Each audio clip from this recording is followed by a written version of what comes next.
My lovely students, welcome to Mathological. In this session, we'll be discussing all 20 questions of quantitative aptitude that appeared in XGMT 2026 examination. And these are memory-based questions, तो कुछ questions में थोड़ा बहुत error हो सकता है. If there is a error, if there is some different language in a question, तो comment में एक बार जरूर mention करना. ठीक है? So before starting the detailed solutions of all 20 questions, पहले एक बार short में समझ लेते हैं कि there were total 20 questions, but this year the paper was comparatively difficult than previous years. So we'll discuss tentative cutoff values for domicile candidates and non-domicile candidates.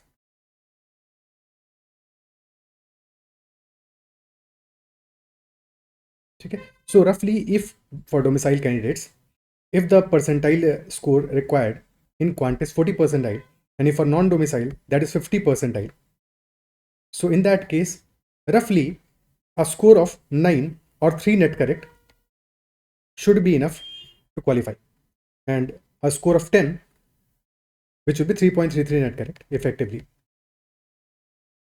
should be enough to qualify this section.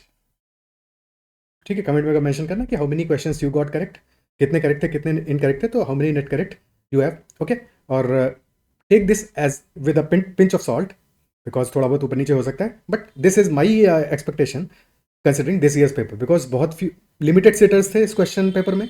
तो unless भाई बहुत सारे लोगों का किस्मत चमक गई हो कि उनके क्वेश्चन करेक्ट हो गए हो, otherwise that is very unlikely. So otherwise हमारा जो कट ऑफ है that should be in similar lines 9 and 10. ठीक है, if you have corrected 4 correct तो definitely that is a safe score in every situation.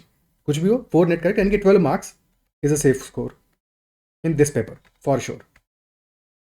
Okay, आगे बढ़ते हैं, अब सॉल्यूशन स्टार्ट करते हैं. And if you not already subscribe the channel तो चैनल को सब्सक्राइब करना और साथ में also press the bell icon and like this session as well if you are liking the content for this channel. Okay, so first question, A, B and C are employed to do a piece of work for rupees 529. A and B together are supposed to do 19/23 of the work and B and C together 8/23 of the work. What amount should A be paid?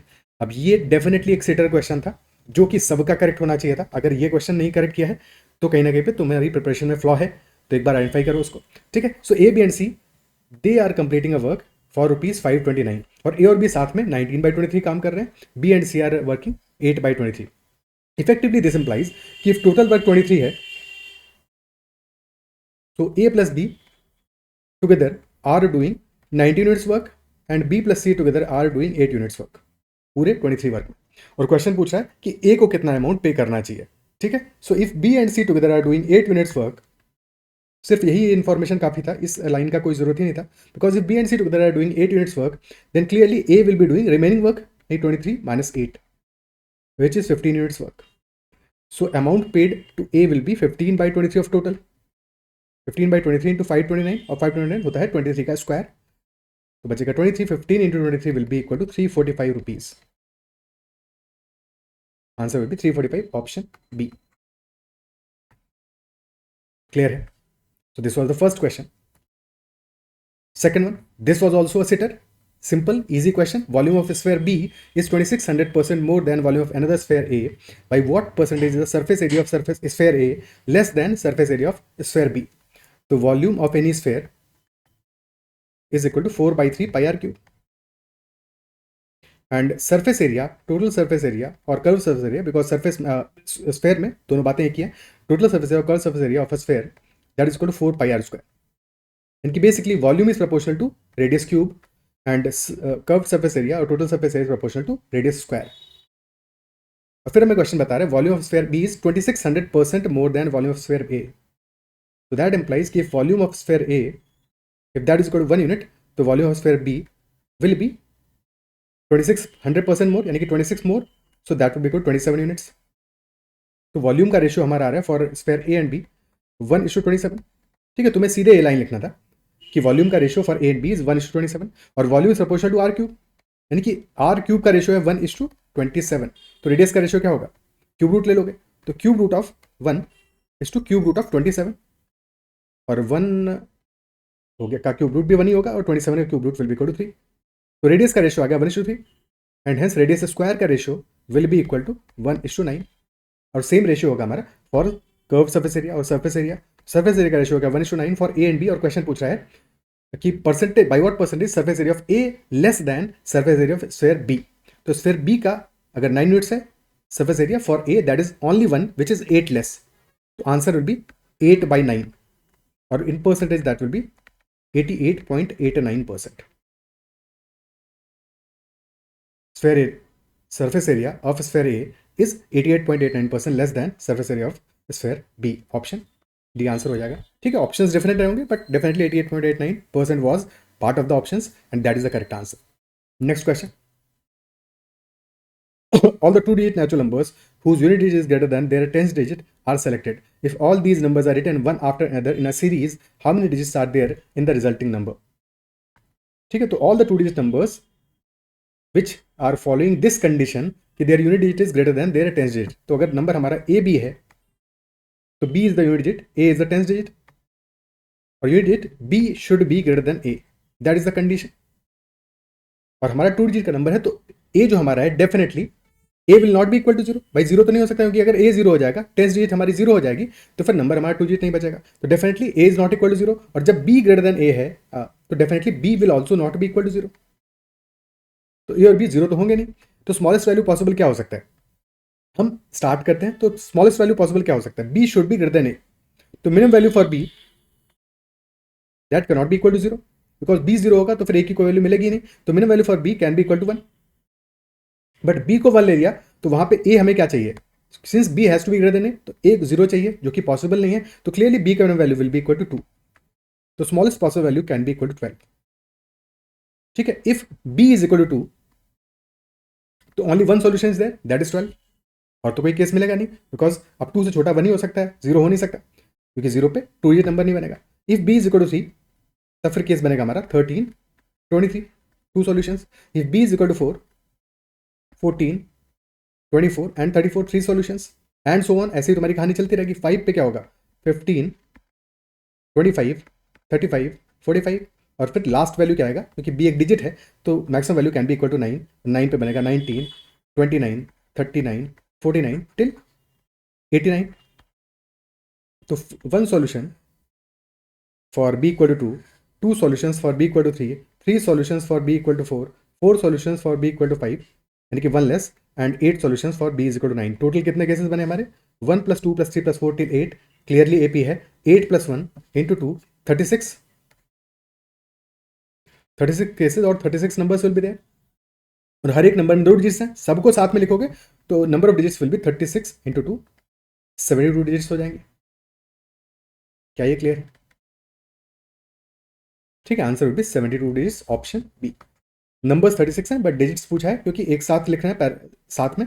ठीक है, 1 by 1. So number of digits 2 36 × 2 answer will be 72 in this case. Okay, next question. A right circular cone and a sphere have the same radius r. If the height of the cone is equal to diameter of the sphere, then what is the relationship between the volume of the sphere and volume of the cone? So there is a cone and a sphere. Sphere का volume will be 4/3 pi r cube, and in case of cone, volume is 1/3 pi r square h. But question ये कह रहा है कि height of the cone is equal to diameter of the sphere. यानी कि height is equal to 2r. So volume will be 1/3 pi r square into 2r, which will be 2/3 pi r cube for the cone and 4/3 pi r cube for the sphere. तो ratio क्या आ जाएगा, pi r cube and pi r cube will be getting cancel out. 3 और 3 भी cancel out हो जाएगा तो ratio आ जाएगा 2:1. तो volume of sphere is equal to 2 times of volume of cone. This will be the answer. Option B will be the answer. Okay. This was also a simple question. Okay. Next question करते हैं. You are writing numbers from 1 to 100. How many digits appear odd number of times? From 1 to 100, how many digits appear odd number of times? ठीक है. So answer for this question is option C 2. There are 2 such digits which are appearing odd number of times. ठीक है. तो पहले अगर हम देखते हैं 1 से लेके 1 to 99 यानी all single digit numbers and all 2 digit numbers. Total digits कितनी होंगी फ्रॉम 1 to 99? टोटल डिजिट्स भाई 1 to 9 we have 1 digit numbers तो 9 डिजिट्स हो गए और from 10 to 99 we have 90 numbers in total, 92 digit numbers और डिजिट्स हो जाएंगी 19 into 2 यानी कि 180। तो टोटल डिजिट्स हमारी हो रही है 189। ठीक है, 189 डिजिट्स इन टोटल। 100 को लास्ट में ऐड कर देंगे तो out of these 189 digits zero हमारा कितने बार आ रहा है? Zero is coming 9 times.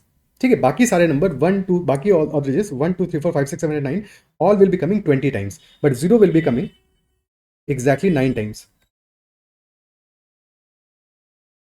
In 10 20 30 till 90। क्योंकि जब जीरो हमारा 10 डिजिट पे आएगा तो वहां पे तो हमारा नंबर सिंगल डिजिट ही बनेगा, जीरो को 10 डिजिट पे तो काउंट नहीं करेंगे, यानी कि 0 1 में जीरो को काउंट नहीं करते, that is equal to 1 only. ठीक है, so that is why zero is coming 9 times only, यानी कि ऑड नंबर ऑफ टाइम्स आ रहा है अभी तक फ्रॉम 1 to 99। अगर बात करते हैं 1 की, तो 1 कितने टाइम्स आएगा? 1 will be coming total 20 times, 10 times in the unit digit and 10 times in the 10 digit. तो यूनिट डिजिट पे आएगा मीन 1 11 21 टिल 91 10 टाइम्स। और similarly in 10 digit it will be in 11। ठीक है, 11 में 2 बार आ रहा है तो डबल काउंट होगा 11 में। ठीक है, 11 21 एक सेकेंड 10 11 10 डिजिट पे काउंट कर रहे हैं ना, तो 10 11 12 टिल 19 10 टाइम्स इन दिस, तो 20 times in total. Similarly 2 will भी आएगा 20 टाइम्स, और सारे के सारे नंबर्स 9 तक 20 टाइम्स ही आएंगे। ठीक है, तो 20 into 9 plus 9, तो basically 0 is coming 9 times, 1 is coming 20 times, 2 is coming 20 times, all the rest are coming 20 times. But ये कहाँ से कहाँ तक की कहानी है? 1 से लेकर 99 तक की स्टोरी है, बट हमें क्वेश्चन पूछा है 1 to 100, तो बस 100 के लिए एक बार और ऐड कर दो। As far as 100 is concerned, 100 में 1 आ रहा है एक बार और 0 आ रहे हैं 2 टाइम्स। तो from 1 to 100 0 will be coming 9 plus 2 11 times, and 1 will be coming 20 plus 1 21 times। तो ये दोनों ऑड आएंगे, बाकी all the rest are coming 20 times only. तो answer will be 2। Apart from 0 and 1 all will be coming even number of times. Okay, clear? Next question. A batsman can score 0 1 2 3 4 or 6 runs from a ball, the number of different sequences in which he can score exactly 30 runs in an over of 6 balls। एक over है 6 balls का, उसमें exactly 30 run score करने हैं, और he can score either a 0 or a 1 or a 2 or 3 or 4 or 6। How many possible cases can be there? That is the question। ठीक है, तो पहले आइडेंटिफाई कर लेते हैं। फॉर एग्जाम्पल हमने ले लिए सारे के सारे सिक्सेस ही हैं। ठीक है, if that is the case तो स्कोर के पैटर्न क्या बनेगा? 5 6s and 1 0। This could be one case। ठीक है, सेकेंड केस कुड बी, ठीक है, अगर हम एक 6 को डिक्रीज करें, इसको 5 कर दें, तो in that case it will be 6 6 6 6 5 and 1। Basically 4 6s वाले सिनारियो। अभी 5 6 वाला तो केस देख लिया हमने। अब अगर 4 6s होंगे तो क्या क्या पॉसिबल हो सकता है? Apart from 4 6s sum of run in the next 2 balls, other 2 balls will be equal to 6। तो यहाँ पे क्या क्या केस बन सकता है? 5 and 1 हो सकता है, या फिर 4 and 2 हो सकता है, और 3 and 3 हो सकता है।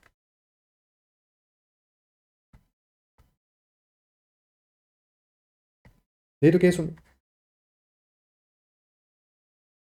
ठीक है, अब अगर हम 3 6s काउंट करें, 4 6s तो सारे केस कंप्लीट हो गए। अब अगर सिर्फ 3 6s काउंट करें तो क्या होगा? If there 3 6s only, then other 3 balls there will be 3 4s। ये केस बनेगा हमारा, इजंट इट सो? क्या क्लियर है? बट प्रॉब्लम क्या होगा कि in this scenario 0 1 2 3 4 and 6 are only possible cases, यानी कि हमारा 5 1 वाला केस तो नहीं बन सकता ना। ये केस पॉसिबल नहीं है, because 5 run cannot be made in 1 ball, that is not possible. तो इसलिए हमारा second case will be this, third case will be this, and fourth case will be this. अब फर्स्ट केस में sequence कितने हो सकते हैं? बिकॉज सीक्वेंस भी इंपॉर्टेंट है। तो 0 can be placed in 6 ways, या फिर अरेंजमेंट देख लोगे कि 6 factorial divide by 5 factorial, because 5 are 6s, तो 6 केसेस बनेंगे इन टोटल। Similarly 6 6 6 6 4 2 arrangement के cases will be 6 factorial divided by 4 factorial, so that would be equal to 30। In this case arrangement कितना हो सकता है? This will be 6 factorial divided by 4 factorial into 2 factorial, because there are 4 6s and 2 3s, this will be 15। And in the last case we have 6 factorial divided by 3 factorial into 3 factorial, this will be 20 cases। Total cases हमारे आ गए 30 plus 20 50 plus 21 71 ways. So in total 71 ways are possible. Option D will be the answer. Okay. Clear है बात? आगे बढ़ते हैं. Next question. In a test containing 25 questions, 4 marks are awarded for every correct answer and 1 mark is deducted for every incorrect answer and 0 marks for an unattempted question. So how many distinct scores are possible? 25 questions in total हैं, plus 4 and minus 1 is the pattern. So for a correct question, plus 4. For an incorrect one, minus 1. So maximum score possible क्या हो सकता है? Maximum score will be when all 25 are correct, 25 into plus 4, 100. Minimum score, that will be when all 25 are incorrect, so 25 into minus 1, and hence minus 25. Maximum is 100 and minimum is minus 25. तो क्या range हमें मिल गया? From minus 25 to 100. Total numbers कितने आ गए हमारे? Minus 25, minus 24 and so on till 100. तो 25 numbers in negative, 1 number which is 0 plus 100. Total numbers are 126. But क्या ये सारे के सारे स्कोर हमारे पॉसिबल होंगे? सारे स्कोर्स पॉसिबल नहीं होंगे, बिकॉज कुछ स्कोर्स में हमें जंप लेना पड़ेगा. तो उनको समझते हैं. ठीक है, देखो for example if he is only attempting questions और वो सारे के सारे क्वेश्चंस इनकरेक्ट हो रहे हैं उसके, तो definitely minus 25 is possible if all 25 are incorrect. Minus 24 is possible if all 24 are incorrect. Minus 23 is also possible when all 23 are incorrect and so on. तो डेफिनेटली नेगेटिव में तो सारे पॉसिबल है, माइनस 25, माइनस 24, माइनस 23, क्योंकि extreme values में ही problem आएगा. Minus 25, minus 24, minus 23, minus 22, minus 21, minus 20 and so on till minus 1, 0. ये सब के सब स्कोर पॉसिबल होंगे. ठीक है, पॉजिटिव एक्सट्रीम पे जाते हैं यानी कि 100 पे जाते हैं, तो 100 तो डेफिनेटली पॉसिबल है. 100 is possible if all 25 are correct. So if all 25 are correct, 100 score will be there. But if 24 are correct और कोई भी क्वेश्चन इनकरेक्ट नहीं है, यानी कितने अटेम्प्ट किए हैं, तो स्कोर विल बी 96. कोई दिक्कत नहीं है. बट क्या स्कोर 97 हो सकता है? विल 97 भी पॉसिबल? 97 तो पॉसिबल नहीं है, क्योंकि 24 करेक्ट होंगे तो भी 96 आएगा, और 25 करेक्ट हो जाएंगे तो 100 आएगा. उसके बीच का कोई भी स्कोर पॉसिबल नहीं है. यानी कि what scores are not possible? 97 not possible, 98 not possible, 99 not possible. अब 24 करेक्ट हो गए, 96 आ गया. बट एक जो क्वेश्चन रह गया है, अनअटेम्प्ट छोड़ दिया, तो 96 ही रहेगा स्कोर. बट अटेम्प्ट कर दिया और इनकरेक्ट हुआ, क्योंकि अटेम्प्ट करके करेक्ट हो गया तो 100 हो जाएगा. बट अटेम्प्ट किया और इनकरेक्ट हुआ तो 24 करेक्ट, 1 इनकरेक्ट, यानी 95 इज ऑल्सो पॉसिबल. ठीक है, बट क्या 94 पॉसिबल होगा? नहीं होगा. 94 कैसे आएगा? क्योंकि उसके 2 इनकरेक्ट चाहिए, बट क्वेश्चन सिर्फ एक ही और बचा है. 24 करेक्ट करने के बाद में there is only one question left, तो डेफिनेटली 94 पॉसिबल नहीं है. और बाय द सेम लॉजिक 93 भी पॉसिबल नहीं है. नाउ इफ 23 आर करेक्ट तो 92 स्कोर बन जाएगा. और अब 2 क्वेश्चन हमारे पास बचे हैं, तो अगर एक क्वेश्चन इनकरेक्ट हो गया 91 बन जाएगा. एक और क्वेश्चन इनकरेक्ट हो गया, 2 क्वेश्चन इनकरेक्ट, 90 भी बन जाएगा. बट 89 पॉसिबल नहीं होगा. 89 पॉसिबल नहीं होगा. अब इसके बाद के सारे स्कोर्स पॉसिबल हैं, बिकॉज आफ्टर 23 अब हम जब देखेंगे तो इफ 22 क्वेश्चंस आर करेक्ट, ठीक है, अब अगर 22 क्वेश्चंस करेक्ट हैं, score will B 88. But 22 questions correct होने के बाद में अब 3 मोर क्वेश्चंस आर रिमेनिंग. अब ये अनअटेम्प्टेड हो सकते हैं या फिर इनकरेक्ट हो सकते हैं. तो अब हमारे पास 3 क्वेश्चंस का लीवे बन गया. अब 3 क्वेश्चंस का क्वेश्चन मिल गया हमको. तो अगर सारे के सारे 3 क्वेश्चंस हमारे इनकरेक्ट हुए तो 85 स्कोर होगा. 2 इनकरेक्ट हुए 86 होगा. 1 इनकरेक्ट हुआ 87 होगा. बचे हुए अनअटेम्प्टेड होंगे ऑब्वियसली. ठीक है, तो 88 इज ऑल्सो पॉसिबल, 87, 86, 85 और फिर इसके बाद में 84 आ गया. यानी कि अब के बाद सारे के सारे स्कोर्स पॉसिबल हैं. सिर्फ यही प्रॉब्लम आएगा इनिशियली 97, 98, 99, 94, 93 एंड 89, यानी कि 6 scores are not possible out of 126. तो our possible scores will be 126 minus 6 which is equal to 120. Option B will be the answer. क्या ये अप्रिशिएट कर पा रहे हो, समझ पा रहे हो? क्या लॉजिक क्लियर है? कि जो पहला क्वेश्चन हमारा है, जब ऑल 25 आर करेक्ट, तब तो कोई दिक्कत नहीं, टोटल 100 स्कोर आ गया. बट उसके बाद में अब नेक्स्ट हमारा जो जंप आएगा वो सीधे 3 मार्क्स का जंप आएगा, because 4 marks are awarded for every correct answer. तो 100 माइनस 4 इज 96. तो बीच में हमें कोई भी स्कोर नहीं मिलेगा. अब इसके बाद में क्योंकि एक ही क्वेश्चन रह गया, तो that one question at max can be incorrected. ठीक है, तो एक ही इनकरेक्ट कर पाओगे. तो 95 के बाद में 94 भी पॉसिबल नहीं होगा, 93 भी पॉसिबल नहीं होगा. अगेन फिर 92 पॉसिबल है, और 92 के बाद में फिर से तुम्हारे क्योंकि 2 क्वेश्चंस बचे हैं, तो 92 के बाद में 91 and 90 are possible, but 89 will not be possible. अब इसके बाद में एक सारे के सारे स्कोर्स इज पॉसिबल है, क्योंकि अब तुम्हारे पास क्वेश्चन अवेलेबल है 3 क्वेश्चंस का. तो अब तुम 3 भी लेस कर सकते हो. तो इसके बाद में कोई प्रॉब्लम नहीं आएगा, बस स्टार्ट में ही प्रॉब्लम आने वाला है. क्या ये बात क्लियर है? क्या ये अप्रोच क्लियर है तुम्हें? ठीक है, क्या ये समझ पा रहे हो? और अगर ये बात समझ पा रहे हो तो चलो एक बार वैसे तो हम सॉल्यूशन ही डिस्कस कर रहे हैं फॉर दिस पेपर, बट एक तुम्हें क्वेश्चन दे देता हूँ. ठीक है, और कमेंट में मेंशन करना कि कितने आंसर पॉसिबल होंगे. कि there are 30 questions, and for every correct you are awarded +5, and for incorrect -1 is awarded. ठीक है, so number of possible scores. Pattern समझ गए हो तो आंसर कर पाओगे इसको.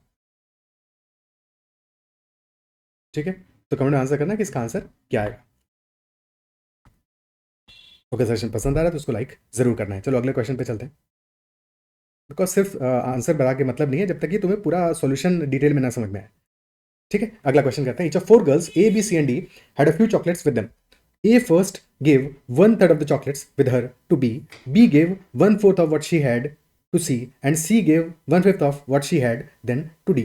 Finally, all the 4 girls had an equal number of chocolates. If A had 80 more chocolates than B initially, then B होगा, then B नहीं, than B initially, find the difference between number of chocolates that C and D initially had. हमें चाहिए C और D के पास जो initial chocolates थे उनका difference क्या होगा. ठीक है, so this is the question.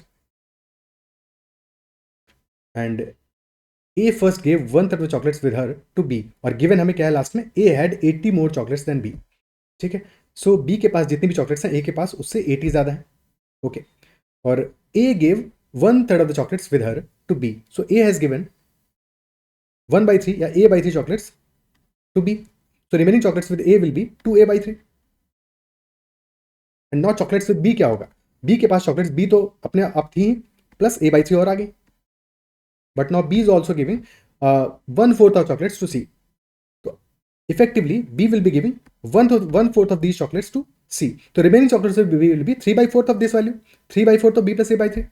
क्या ये क्लियर है? यानी कि इफेक्टिवली, और फिर क्वेश्चन कह रहा है फाइनली जब सारा के सारा कहानी खत्म हो गई तो all the 4 girls had equal number of chocolates. ठीक है, यानी कि A और B और C और D के पास में इक्वल नंबर ऑफ चॉकलेट्स होंगी फाइनली. तो बी ने तो अब इसके बाद अपनी स्टोरी खत्म कर दी ना. जैसे ही बी ने 1/4 चॉकलेट सी को दे दी तो अब जितनी बी के पास चॉकलेट बची है ये तो चेंज होने वाली नहीं है. यानी कि at present after this distribution, after giving 1/4, remaining 3/4 chocolates या 3/4 of b plus A/3, these chocolates with b must be equal to 2A/3. ये तो होना पड़ेगा ना, क्योंकि अब इसके बाद में ना तो ए को चॉकलेट मिलने वाली है ना बी को मिलने वाली है. ए और बी की कहानी खत्म हो गई. अब इसके बाद में सी और डी को आपस में देखना है, वो अपना निपट लेंगे. बट क्या ये बात क्लियर है कि ये क्वेश्चन हमारा बन जाएगा 2A/3 equal to 3/4 into b plus A/3. क्या ये क्लियर है? ठीक है, पॉज करके बाद फिर से सोच लो, क्या ये क्लियर है? तो अब इस इक्वेशन को सॉल्व करने की कोशिश करते हैं, क्योंकि यहां से हमें सॉल्यूशन मिल सकता है, क्योंकि हमें पता है कि A had 80 more chocolates than B, यानी कि effectively A is equal to B plus 80. तो वो इस इक्वेशन में रख देंगे. सॉल्व करते हैं इसको. तो 2A/3 या 2/3 इंटू ए, और A is B plus 80. This is equal to 3/4b plus 3/4 into A/3 which is equal to A/4, और ए है हमारा b प्लस 80, तो b प्लस 80/4. ओके, मल्टीप्लाई कर देते हैं पूरी इक्वेशन को 12 से ताकि डिनोमिनेटर खत्म हो जाए. सो आ जाएगा 4 into 8, 8b plus 640, and that is equal to 9b plus 3b plus 240. So 12 minus 8, 4b is equal to 400. तो यहाँ से b इज इक्वल टू 100 आ गया. b इज इक्वल टू 100 मिल गया. ठीक है, अब कहानी क्वेश्चन हो जाएगा, because initial chocolates with b that is equal to 100. Initial value मिला है हमको. ठीक है, initial chocolates with b is equal to 100, and if initial chocolates with b are equal to 100 तो विद a विल बी 180. अब a ने अपनी 2/3 chocolates दे दी हैं b को, तो remaining chocolates with a is equal to 120, and a has given 60 chocolates to b. तो 100 plus 60 160 हो जाएगा b के साथ में. बट b ने फिर क्या किया, 160 में से b gave 40 chocolates to c, 1/4 40 chocolates to c. तो remaining chocolates b are also 120. अब इफेक्टिवली c के पास फाइनली 120 चॉकलेट्स ही बचनी चाहिए, और d के पास भी फाइनली 120 चॉकलेट्स ही आनी चाहिए. बट c को 40 चॉकलेट्स मिल गई हैं b से, और c ने 1/5 चॉकलेट्स दे दी हैं d को. c gave 1/5 of the chocolates what she had to d. ठीक है, तो c के पास अगर c नंबर ऑफ चॉकलेट्स हैं तो c प्लस 40 हो गए हैं, और 1/5 of these she has given to d. ठीक है, 1/5 उसने डी को दे दिया है, तो रिमेनिंग चॉकलेट्स 120 बचेगा, यानी कि c प्लस 40 का 4/5 बचेगा, एंड दैट इज इक्वल 120. तो यहां से हमें वैल्यू मिल जाएगा कि c plus 40 is equal to 150, and hence c will be equal to 110. और अगर c प्लस 40 हमारा 150 है तो c प्लस 40 का 1/5 विल बी 30, तो 30 चॉकलेट्स डी को दे दी हैं, तो डी के पास पहले से 90 रही होंगी, तभी तो टोटल 120 आएगा। 90 डी के पास हो गई इनिशियली, और सी के पास इनिशियली 110 है, तो 110 और 90 का difference will be equal to 20। Option A 20 will be the answer for this question. क्या ये क्लियर है? ठीक है, 20 इस क्वेश्चन का आंसर हो जाएगा। क्या ये अप्रिशिएट कर पा रहे? ठीक है, अब ये एक अप्रोच हो गया इस क्वेश्चन को सॉल्व करने का। एक और अप्रोच समझते हैं इस क्वेश्चन को सॉल्व करने का, जो और सिंपली काम करेगा बिना ही क्वेश्चंस बनाए हुए, अननोन ज़्यादा नहीं मानने पड़ेंगे, उसको ट्राई करते हैं। तो कहानी यहाँ पे क्या हो रहा है कि A is giving 1/3 to B, then B is giving 1/4 to C, then C is giving 1/5 to D. तो 1/3, 1/4, 1/5, तो 3, 4, 5 ये जो डिनोमिनेटर में आ रहा है, इनका मैंने एलसीएम लिया, 3, 4, 5 का एलसीएम आ गया 60। तो अपनी कहानी की शुरुआत करते हैं। We will start by assuming that let us say A has 60 chocolates. ठीक है, if A has 60 chocolates, okay, 60 x है इफेक्टिवली, कि लेट अस अज्यूम कि ए के पास इनिशियली 60 एक्स चॉकलेट्स हैं। ठीक है, पर अपनी कहानी को सिंपल रखने के लिए हम 60 मान लेते हैं, एक्स को नहीं लिखते हैं, जरूरत नहीं है, बाद में एक्स को काउंटर कर लेंगे। ठीक है, अभी हमने मान लिया कि let us say A has 60 chocolates. So if A has 60 chocolates, तो A first gave 1/3 of the chocolates with her to B. तो ए ने 1/3 दे दिया बी को, यानी कि 20 दे दिया बी को। तो remaining chocolates with A are equal to 40, and 20 chocolates मिल गई बी को। तो बी के पास भी फाइनली कितनी चॉकलेट्स होनी चाहिए? 40 होनी चाहिए फाइनली, यानी कि बी जब सी को चॉकलेट्स दे देगा उसके बाद में remaining chocolates must be equal to 40। ठीक है, तो बी को फिर 20 चॉकलेट्स मिल गई हैं, और बी के अपने पास पहले से चॉकलेट्स थी,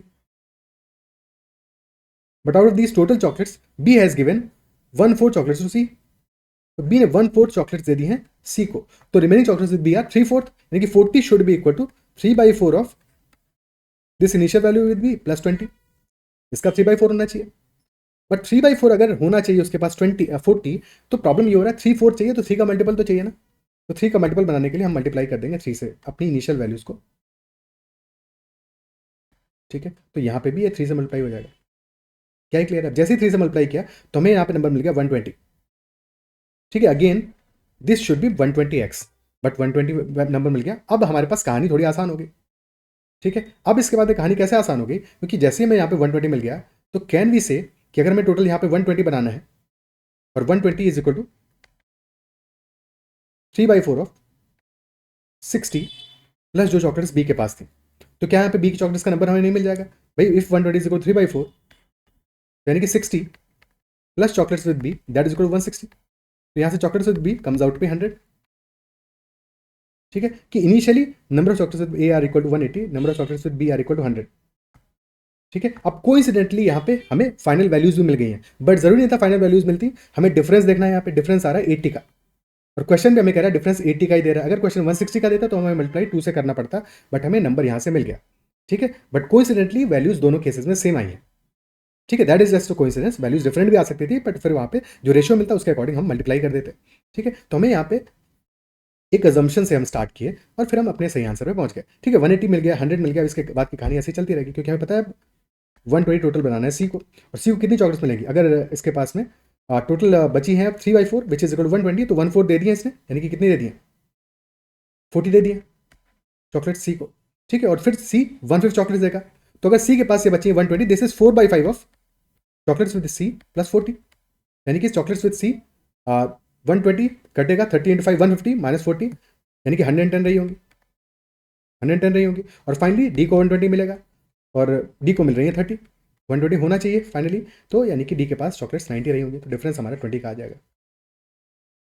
ठीक है, not a easy question, but definitely can be done in this with this approach. और जो लास्ट अप्रोच देखा हमने, वैसे भी कर सकते थे क्वेश्चन बना के प्रॉपरली। क्या अप्रिशिएट कर पा रहे हो?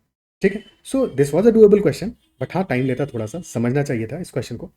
और सिंपल क्वेश्चन तो नहीं कहेंगे, ईजी तो नहीं कहेंगे, but yes this could be done with the questions and with practice of course. ठीक है, आगे बढ़ते हैं नेक्स्ट क्वेश्चन पर। Now this is data sufficiency question. There were total 3 questions from data sufficiency. If the first of the current month is Monday, then which day of the week was the 1st of January this year? First of the current month is Monday. Which day of the week was 1st of January this year? और हमें first statement given है कि the first of the previous month was Sunday. अब months की जहाँ तक कहानी है, तो a month can have 30 days, or 31 days or 28 days, or if that is a leap year, 29 days. So these are 4 possible cases, isn't it so? और क्योंकि हमें मंथ का फर्स्ट डे दे रहा है कंपैरिजन में सारे केसेस में, तो कैन वी से कि अगर मंथ के पास 30 डेज हैं इन टोटल, तो 30 यानी कि 28 + 2, भाई इफेक्टिवली अगर 1 को जो भी डेट होगी, ठीक है, फर्स्ट को जो भी डेट होगा, same date will be on 8th, same date will be on 15th, same will be on 22nd, same will be on 29th। जो फर्स्ट को डेट होगा वही 8th को होगा, वही 15 को, वही 22 को, वही 29 को, ठीक है। सो अगर 30 डेज का मंथ है तो हमें कितना जंप मिलेगा नेक्स्ट मंथ में, यानी कि अगर if Monday is in the first day of the month in the present, तो नेक्स्ट अगर 30 डेज का मंथ है तो नेक्स्ट मंथ में कितना जंप मिलेगा, 2 डेज का जंप मिलेगा, यानी कि Wednesday will be the first day. अगर मंडे फर्स्ट डे है इस मंथ का फॉर द करेंट मंथ, तो for next month that will be a Wednesday, isn't it so?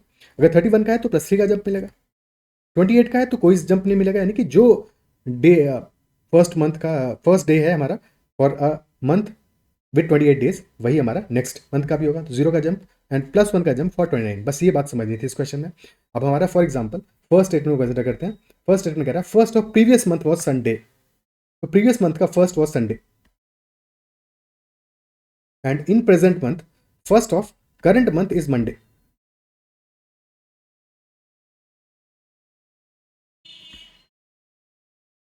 Previous month का first day was Sunday and current month का first day is Monday, यानी jump कितना मिला हमें, from Sunday to Monday there is a jump of one day. और अगर 1 day का jump मिला तो clearly previous month was of 29 days, तभी तो ऐसा पॉसिबल है, किसी भी और केस में ऐसा पॉसिबल नहीं है। यानी कि this implies that previous month this month year this was a February 29 days, यानी कि that is only possible in case of February, ठीक है। अगर हमें फॉर एग्जाम्पल क्लियरली पता चलता कि प्रीवियस मंथ हमारा 30 डेज का है, तो 30 डेज तो साल में किसी भी मंथ के हो सकते हैं, but 29 days can only be for February, and definitely previous month February था, तो फेब्रुवरी था और वो भी लीप ईयर था, 29 डेज का था, तो यहाँ से हमें जनवरी का फर्स्ट डेट मिल जाएगा, यानी कि first statement itself is sufficient to answer. तो answer will be that, answer देखो ऑप्शन डिफरेंट हो सकता है वहां पे, बट द प्रिसाइजली आंसर क्या है हमारा, question can be answered using statement 1 alone. So 1 हमारा अलोन सफिशिएंट है। अगर ये हम सेकंड स्टेटमेंट की बात करें तो सेकंड स्टेटमेंट कह रहा है previous first of the next month is Thursday, सिर्फ सेकंड, ओनली सेकंड स्टेटमेंट। तो करंट मंथ यानी first of current month is Monday and next month में फर्स्ट इज थर्सडे, तो जंप हमें मिल रहा है from Monday to Thursday, this is jump of 3, Tuesday Wednesday Thursday 3 का जंप मिल रहा है, यानी कि definitely in that case current month is of 31 days, current month 31 days का है, ठीक है। सो अगर करंट मंथ हमारा 31 डेज का है, क्या यहां से इंफॉर्मेशन हमें सफिशिएंट मिल रहा है, सिर्फ इतना पता चलता है if current month is 31 days, but 31 days का तो कोई भी मंथ हो सकता है, it could be March, it could be March और इट कुड बी मे, ठीक है, या जुलाई हो सकता है, तो there can be many possible options. तो डेफिनेटली हम कंक्लूड नहीं कर सकते, क्योंकि डिपेंड करेगा हमारा मंथ कौन सा है, और उसके अकॉर्डिंग हम बता सकते हैं कि what day of the week will be 1 January this year. अगर मार्च होगा तो आंसर डिफरेंट होगा, मे के लिए आंसर डिफरेंट होगा, जुलाई के लिए आंसर डिफरेंट होगा। That is why in this case the data given is not sufficient, but first case में सफिशिएंट था, तो answer will be that first only can be used to answer the question, ठीक है। Next question, if n is a natural number how many factors of n are perfect squares. अब question statement given है n has only 2 distinct prime factors, second statement n has 9 distinct composite factors including itself. तो n एक natural number है, how many factors of n are perfect squares. Okay, first of all consider करते हैं सिर्फ पहला स्टेटमेंट। First statement saying n has only 2 distinct prime factors, 2 distinct prime factors. मान लेते हैं दो factors are a and b, but उनकी पावर्स क्या है उस पर हमारे नंबर ऑफ फैक्टर्स डिपेंड करेंगे, इनफैक्ट परफेक्ट स्क्वायर भी डिपेंड करेंगे। फॉर एग्जांपल हमने कहा कि 2 प्राइम फैक्टर्स हैं और प्राइम फैक्टर्स है 2 एंड 3। अब 2 की पावर 2 स्क्वायर है और इंटू 3 स्क्वायर है, तो परफेक्ट स्क्वायर कितने हो सकते हैं भाई, परफेक्ट स्क्वायर के लिए हमें चाहिए पावर इवन होना चाहिए, तो 2 स्क्वायर मैक्सिमम पावर है, maximum power of 2 is also 2, maximum power of 3 is also 2, ठीक है। सो परफेक्ट स्क्वायर क्या बन सकते हैं, it could be 2 to the power 0 3 to the power 0, और 2 to the power 0 3 स्क्वायर, और 2 to the power 2 3 to the power 0, और 2 to the power 2 3 to the power 2। These are perfect squares, यानी कि 1 9 4 and 36 4 perfect squares बने हमारे। Power पे dependent मामला है यहाँ पे, ठीक है। इफेक्टिवली क्या होगा तुम्हें बना के नहीं देखने हैं, क्या देखना है हमें कि पावर इवन कितने कितने केसेस में हो सकती है। 2 की पावर कैन बी 0 और 2, इवन पावर्स, और 3 की पावर कैन बी 0 और 2, यानी कि 2 cases for 2, 2 cases for 3, 2 into 2, total 4 perfect square factors will be there. Okay, क्या है क्लियर? ठीक है, बट यहीं पे हमने चेंज कर दिया। लेटर से हमने कहा 2 टू द पावर 5 है और 3 टू द पावर 7 है। पावर तो कुछ भी हो सकता है, अभी भी n has 2 distinct prime factors but number of perfect square factors will be different now. अब क्या होगा परफेक्ट स्क्वायर फैक्टर्स? 2 का पावर कैन बी 0 और 2 और 4, 3 का पावर कैन बी 0 और 2 और 4 और 6, यानी कि 3 into 4, 12 such perfect square factors will be there in this case. यानी कि first statement alone is not sufficient. Not sufficient. Clear? अब सेकंड को अकेले देख लेते हैं। तो अगर सेकंड को अकेले देखें तो n has 9 distinct composite factors including itself. यानी कि इस बार प्राइम फैक्टर्स के बारे में बात नहीं कर रहा है, कह रहा है 9 डिस्टिंक्ट कॉम्पोजिट फैक्टर्स हैं खुद को इंक्लूड करके। तो क्या कहानी होगी? ओनली सेकंड को कंसिडर करते हैं।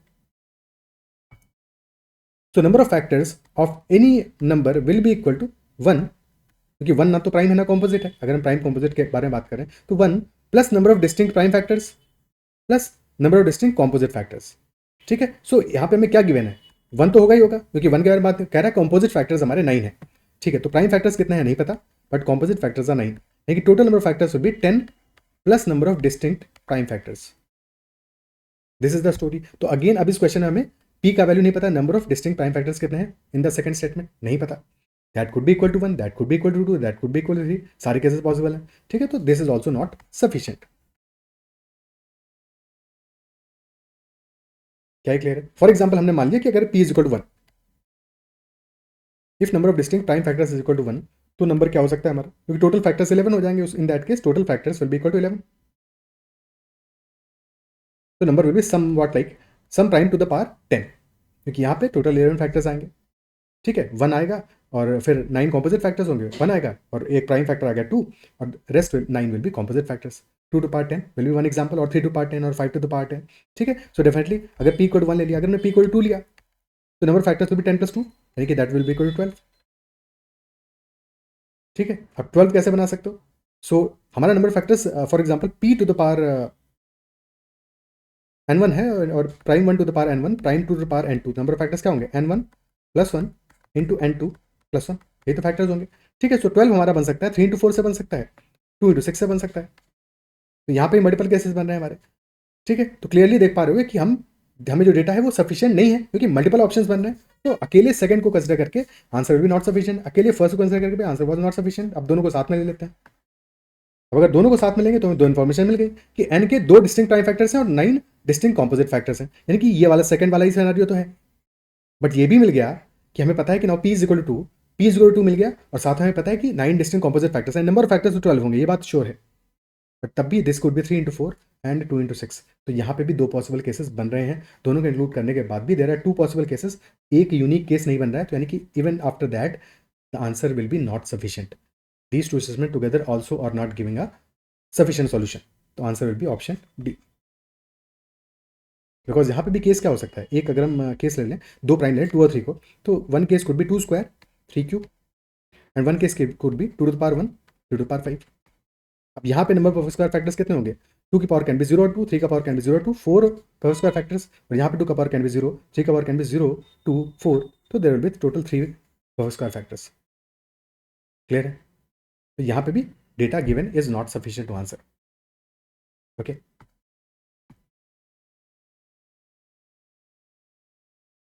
Next question. A and B are the roots of the equation x square plus x plus 1 is equal to 0, and C and D are the roots of the equation x square plus 3x plus 1 is equal to 0. So find the value of A minus C into B plus D into A plus D into B minus C. That is what we have to find out. Okay, solve करते हैं इसको। We have to find out value of A minus C into B plus D into A plus D into B minus C. First equation है x square plus x plus 1 equal to 0, and roots are A and B. तो सम of roots निकाल सकते हैं, a plus B will be equal to -1 and a into B will be equal to 1। Similarly second equation हमारा X square plus 3x plus 1 is equal to 0। c and d are the roots, तो c plus d will be equal to -3 and c into d will be equal to 1।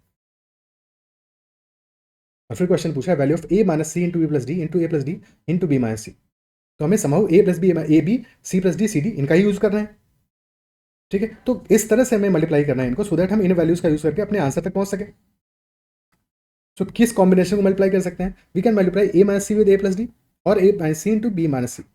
अब अगर a minus C into A plus d को multiply करेंगे तो हमें मिलेगा ए into ए square, फिर मिलेगा ए इंटू डी और माइनस सी इंटू डी, यानी कि डिफरेंस ऑफ फैक्टर्स हमें कहीं ना कहीं पे चाहिए होगा, वो ज़्यादा प्रॉब्लम क्रिएट करेगा। तो we can multiply a minus c and b minus c, because यहाँ पे मामला ज़्यादा आसान होगा। ठीक है, so a minus C into B minus c, similarly multiply करेंगे b plus d and a plus d. ना अगर एग्जाम में क्वेश्चन सॉल्व नहीं किया था, जो बहुत सारे लोगों ने नहीं किया होगा, तो अभी एक बार साथ में सॉल्व करो। ठीक है, A minus C into B minus C, तो this will be A into B minus A C minus B C, यानी कि A plus B, C common लेते, this will be minus of A plus B into C और plus C square. Similarly A into B for these two, B plus D into A plus D और plus D common आती है, अंदर आ जाएगा ए plus b and plus D square. Now we can replace a plus b as -1, a into b is equal to 1. So this will be 1 minus a plus b था -1, तो 1 plus c square into 1 minus d plus d square। अभी मामला फंस गया हमारा, finally solve नहीं हुआ है। ठीक है, अब इसके बाद में मल्टीप्लाई करने की कोशिश नहीं करनी है कि अब हम इसको 1 plus c स्क्वायर को मल्टीप्लाई करें 1 minus d plus d square से, क्योंकि मल्टीपल नंबर्स बनेंगे हमारे। फिर कर तो सकते हैं, कोई दिक्कत नहीं है, किया जा सकता है, बट करना नहीं है। ठीक है, अब हम क्या करेंगे, since c and d are the roots of the equation x square plus 3x plus 1 is equal to 0, so c और d सेटिस्फाई करेंगे इस इक्वेशन को, सो बिकॉज रूट्स हैं। ठीक है, सेटिस्फाई करेंगे, तो पुट कर दो c in this equation, so this become c square plus 3 plus 1 plus 3c plus 1 that is equal to 0। हमें चाहिए 1 प्लस सी स्क्वायर। ठीक है, so c square plus C plus 1, 2c subtract किया both sides में, तो that is equal to minus 2c। Similarly d को put कर दो इस इक्वेशन में, तो D square plus 3d plus 1 is equal to 0। हमें चाहिए D square minus D plus 1, तो subtract 4d on both sides, तो हो जाएगा D square minus D plus 1 is equal to minus 4d। तो put these values in our expression, तो minus 2c into minus 4d multiply करते हैं, minus 2 into minus 4 is equal to 8, तो 8cd हमारा answer हो जाएगा, और c इंटू डी है 1 इक्वल के इक्वल, तो this will be equal to 8। Answer will be equal to option D which is equal to 8। Clear है? ठीक है, सो आंसर हमारा 8 आ जाएगा। अच्छा, इसको ओपन करके भी कर सकते थे, 1 plus C square into 1 minus D plus D square को ओपन कर सकते थे, बट ज़्यादा आसानी से ऐसे सॉल्व होगा, हो तो जाएगा ओपन करने के बाद में, पर वहाँ पे कहानी थोड़ी ज़्यादा करनी पड़ेगी, एफर्ट ज़्यादा करना पड़ेगा। This is much simpler. Okay, next question. Two circles touch each other at a point P. The two common tangents to the circles, none of which passes through P, meet at point E. They touch the larger circle at C and D. The larger circle has radius 3 units and CE has the length 4 units. Then radius of the smaller circle क्या होगा? Whether that will be equal to 1 or 5/7 or 3/4 or 1/2. तो दो common tangents हैं which are meeting at point E. ठीक है,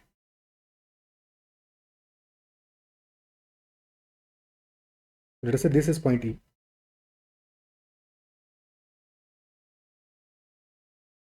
and then we have two circles. So this is the diagram. Let us say these are the centers.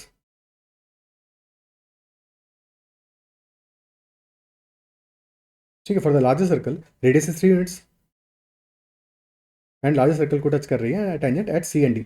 This point is C, this point is D, and this length here, this will be radius which is equal to 3 units, और radius is always perpendicular tangent, तो ये angle 90 degree होगा। Similarly for smaller circle also, यहाँ पे radius smaller circle का पता नहीं, मान लेते हैं आर है, this will also be tangent. ठीक है, फिर गिवन है हमें C E has length 4 units, तो this length here this is equal to 4 units. Okay, and if this is let us say O, this point is O, तो can we से, और इस पॉइंट को भी कुछ वैल्यू मान लेते हैं, इसको मान लेते हैं x.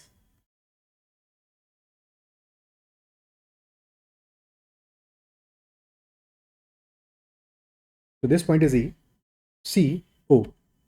Now E C O is a right angle triangle, एक साइड 3 है एक साइड 4 है, ऑर्थोगोनल बन रहा है 3 4, यानी कि ओ ई विल बी इक्वल टू 5, ओ ई हमारा 5 हो जाएगा। क्लियर हो गई यहाँ तक बात? ओ ई इक्वल टू 5 आ गया। अब यही सेम कहानी हमें देखना है फॉर द स्मॉलर सर्कल। ठीक है, वही सेम कहानी हमें स्मॉलर सर्कल में देखना है। ओके ओके, सो अब देखो ये भी परपेंडिकुलर होगा because ultimately this is also radius. भाई एक्स से जो हमने डाला है पॉइंट मान लेते हैं इसको, क्या ई मान लिया है, एफ मान लेते हैं, X F. So X F is also perpendicular to C because radius है, टेंजेंट है। ठीक है, तो क्या ये हमारे ट्रायंगल सिमिलर नहीं होंगे? Triangle O C E and triangle X F E, क्या ये सिमिलर ट्रायंगल्स नहीं होंगे? Because one angle is 90 for both, और एक एंगल तो कॉमन ही है, तो सिमिलर ट्रायंगल्स है। सिमिलर ट्रायंगल्स है तो रेशियो सेम ही होगा। 3 4 5 वाला ट्रायंगल हमारा फिर एक्स एफ ई भी होगा, यहाँ भी सेम कहानी बनेगी। ठीक है, सो एक्स एफ ये रेडियस है, बट मान लेते हैं this is equal to 3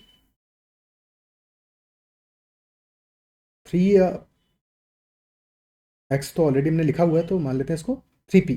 so if this is 3p, तो F E will be equal to 4p and X E will be equal to 5p। ठीक है, now focus on O X. तो O X में किस point पे मिल रहे हैं? These are meeting at point P भी माना हुआ है। 3p 4p 5p को कुछ और मानते हैं, 3y 4y 5y मान लेते हैं because this is point P here. ठीक है, this is 3y 4y and 5y। Okay, so point P है तो O P is equal to 3, क्योंकि ओ पी तो रेडियस है, और P X is equal to radius of smaller circle. ठीक है, सो ओ एक्स में if this point is P, तो O P is 3, this is 3, तो पी एक्स हमारा रेडियस है, और साथ में हमें एक्स एफ भी पता है रेडियस है। अगर एक्स एफ और पी एक्स दोनों रेडियस है तो पी एक्स भी क्या होगा? 3y होगा। क्वेश्चन खत्म हो गया, बिकॉज टोटल हमें पता है O E that is equal to 5, this is equal to 5, और ओ ई में ओ पी पार्ट हमारा 3 है,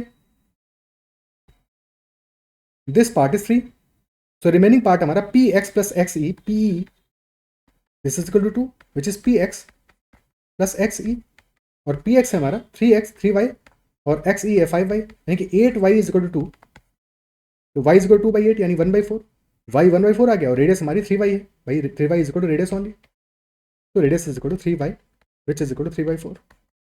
आंसर हो जाएगा option C 3/4। Is that clear? ठीक है, तो या तो ऐसे सोच सकते थे, या फिर देख लेते हैं कि अल्टीमेटली भाई दो ट्रायंगल सिमिलर तो बन ही रहे हैं हमारे, तो एक्स ई पोर्शन में फोकस करते हैं। ठीक है, तो लार्जर ट्रायंगल और स्मॉलर ट्रायंगल के जो साइज का रेशियो तो सेम ही होगा। ठीक है, तो साइड रेशियो तो 3/r, this will be equal to O E upon X E, और ओ ई इक्वल टू 5 है, X E will be equal to 5 minus 3 plus R, भाई X E will be equal to O E minus O X, तो 5 minus 3 plus R, so cross multiply कर दो, तो 5r will be equal to 15 minus 9 minus 3r, तो 8r is equal to 6, so r will be equal to 6/8 और 3/4। Okay,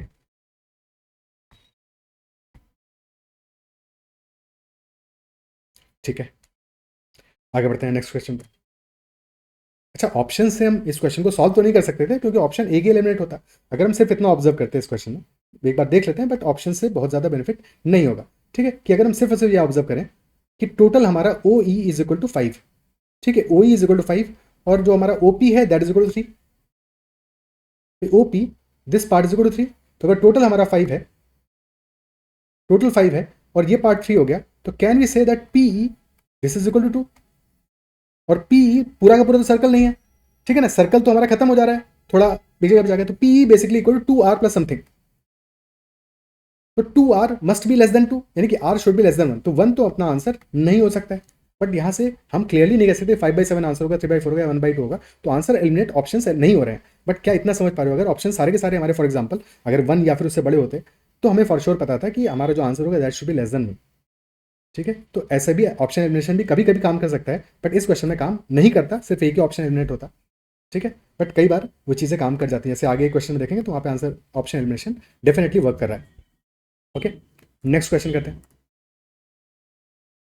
Find the number of ordered pairs of A, B, C, D such that A into B into C is equal to D, B into C into D is equal to A, C into D into A is equal to B, and D into A into B is equal to C. अब यहाँ पे अगर हमें value निकालनी होती तब तो कई बार सिमेट्री काम कर जाती है कि हम सबको वैल्यू इक्वल ले लेते हैं और फिर वहाँ से कोई आंसर निकाल लेते हैं, जैसा हमने कई बार प्रैक्टिस में भी सीखा है। तो A into B into C is equal to D, B into C into D is equal to A, but क्योंकि यहाँ पे निकाला नंबर ऑफ ऑर्डर्ड पेयर्स, तो पॉसिबल है ऐसे केसेस भी बहुत सारे जहाँ पे कि वैल्यूज इक्वल नहीं होंगे, यानी कि all A B C D will not be equal, in some cases they will be equal, in some cases they will not be equal. तो यहाँ पे सिर्फ इक्वल करने से काम चलेगा नहीं, ठीक है। तो C D A is equal to B and D A B that is equal to C, ठीक है। So you are multiplying 3 numbers और वो is equal to fourth number आ रहा है, सारे केसेस में सिमेट्री है। तो A into B into C is equal to D, B into C into D is equal to A, C into D into A is equal to B and D into A into B that is equal to C, ठीक है। या फिर हम for example अगर पहले वाले case में multiply कर दें डी से ऑन बोथ साइड्स, तो we can say that A B C D is equal to D square. Similarly पहले वाले में मल्टीप्लाई किया हमने डी से, दूसरे में मल्टीप्लाई करते हैं ए से, तो this will be A B C D is equal to A square. यहाँ मल्टीप्लाई किया बी से, तो A B C D is equal to B square. Similarly A B C D is equal to C square. तो A B C D is equal to D square is equal to A square is equal to B square is equal to C square. अब इसका हमें solution निकालना है, ठीक है। तो one case could B कि अगर हमारे नंबर जीरो हो, if all the numbers are zero, तब तो ये पॉसिबल है, ठीक है, कि जीरो को कितने बार मल्टीप्लाई करो फर्क क्या पड़ता है, जीरो ही आने वाला आंसर। तो if all A B C D are equal to zero, तब तो कोई दिक्कत नहीं है। अदरवाइज केसेस क्या हो सकते हैं, if for example if A square is equal to B square is equal to D square is equal to C square that is equal to 1, ठीक है, कि अगर हमारा A square is equal to 1 है तब भी ये चीज पॉसिबल है, यानी कि इन दैट केस ये भी हो सकता है कि all A B C D that are equal to 1, तब भी काम कर जाएगा, ठीक है। 1 को भी कितनी बार मल्टीप्लाई करो 1 ही आने वाला है, तो यहाँ भी कहानी ठीक है, ठीक है। If all of them are equal to -1, तब भी काम करेगा, because in that case if we are multiplying 3 times -1, so that is, क्योंकि odd number of times multiply करें तो -1 आएगा, तो -1 विल इक्वल टू -1। तो ये 3 सॉल्यूशंस मिल गए जबकि हमें वैल्यूज इक्वल मिली हैं, बट क्या सारे के सारे इक्वल होंगे, क्योंकि ये कहानी कह रही है कि A B C D is equal to D square is equal to A square is equal to B square is equal to C square, ठीक है। So d square is equal to A square, अगर हम सिर्फ दो ही चीजों को compare करें, so we can say that d square can be equal to A square if d is equal to a और if d is equal to -a, दोनों केसेस में काम करेगा, यानी कि if some of them are 1 and some of them are -1, क्योंकि zero -0 +0 का तो कोई मतलब नहीं है, बट +1 -1 तो हो सकता है ना, यानी कि some of them are 1 some of them are -1, तो वो केस भी हमारा सॉल्यूशन में आ सकता है। तो ये 3 तो हमें स्ट्रेट फॉरवर्ड मिल गए, बट वो वाला केस एडिशनली हमें कंसिडर करना पड़ेगा, ठीक है। तो ये एक सोचने का अप्रोच हो सकता है कि नहीं, कि d is equal to 0, d is equal to a हो सकता है, d is equal to -a हो सकता है, यानी कि कुछ हो जाए +1 और कुछ हो जाए -1। अब कितने +1 हो कितने -1 हो ये इंपॉर्टेंट है, क्योंकि हम पहले केस में मल्टीप्लाई कर रहे हैं A into B into C 3 numbers को, और that is equal to fourth number. तो अगर हमने फॉर एग्जाम्पल अगर हमने 3 -1 लिए, ऑड नंबर ऑफ -1s, और हमने एक ले लिया 1, तो क्या यहाँ से सॉल्यूशन मिल सकता है, क्योंकि एक केस में तो मल्टीप्लाई कर दो सारे के सारे -1 को, तो that will be equal to -1, और यहाँ पे आ रहा है 1, तो यानी कि यहाँ पे हमें सॉल्यूशन मिलेगा नहीं, क्योंकि सारे केस में सेटिस्फाई करना चाहिए, कोई भी 3 नंबर्स तुम सेलेक्ट करो, तो 3 -1s and 1 1 will not be possible. अगर मैं 2 -1 लिए और 2 1 लिए, क्या यहाँ पे पॉसिबल होगा, if you multiplying any 3, if you multiplying -1 -1 and 1, तो result will be equal to +1, तो यस दिस इज मैचिंग। अगर मैं इन तीनों को ले 1 -1 एंड 2 1, रिजल्ट विल -1, तो yes this is also matching, तो डेफिनेटली यहाँ से हमें सॉल्यूशन मिलेगा। When there are 2 -1s and 2 1s, तो डेफिनेटली यहाँ से हमें सॉल्यूशन मिलेगा। तो 3 केस तो मोस्ट प्रॉब्ली ज़्यादातर लोगों ने निकाल लिए होंगे, बट शायद इस केस को मिस किया होगा, when there are 2 -1s and 2 1s, ठीक है। अब इसके कितने केसेस बनेंगे, क्योंकि हमें 2 -1 चाहिए 2 1 चाहिए, अरेंज करना है इनको ABCD में, क्योंकि ऑर्डर्ड पेयर चाहिए, ऑर्डर्ड पेयर, ऑर्डर भी इंपॉर्टेंट है। तो क्योंकि हमें 2 -1 और 2 1 को अरेंज करना है, टोटल 4 नंबर्स है, 4 factorial divide by 2 factorial into 2 factorial 4c2, 6 ways होंगे इनको अरेंज करने के, तो 6 सॉल्यूशन यहाँ से आएंगे, 3 यहाँ से आए, 3 + 6 answer will be 9, option C answer 9 आ जाएगा। क्या ये क्लियर, ठीक है। तो एक अप्रोच हो सकता था इस क्वेश्चन को सॉल्व करने का, और क्या तरीका हो सकता था, ये तो एक तरीका हो गया, ठीक है। और क्या मेथड हो सकता था, ऐसे भी सोच सकते थे कि हम सारी की सारी क्वेश्चन को मल्टीप्लाई कर देते, this is question 1, let us say this is 2, this is 3 and this is 4, ठीक है। सो मल्टीप्लाई कर दो सबको मल्टीप्लाई करते हैं, यहाँ से हमें मिलेगा ABC BCD CDA DAB, सबको मल्टीप्लाई करने पे हमारा left hand side will be A cube B cube C cube D cube and right hand side will be ABCD।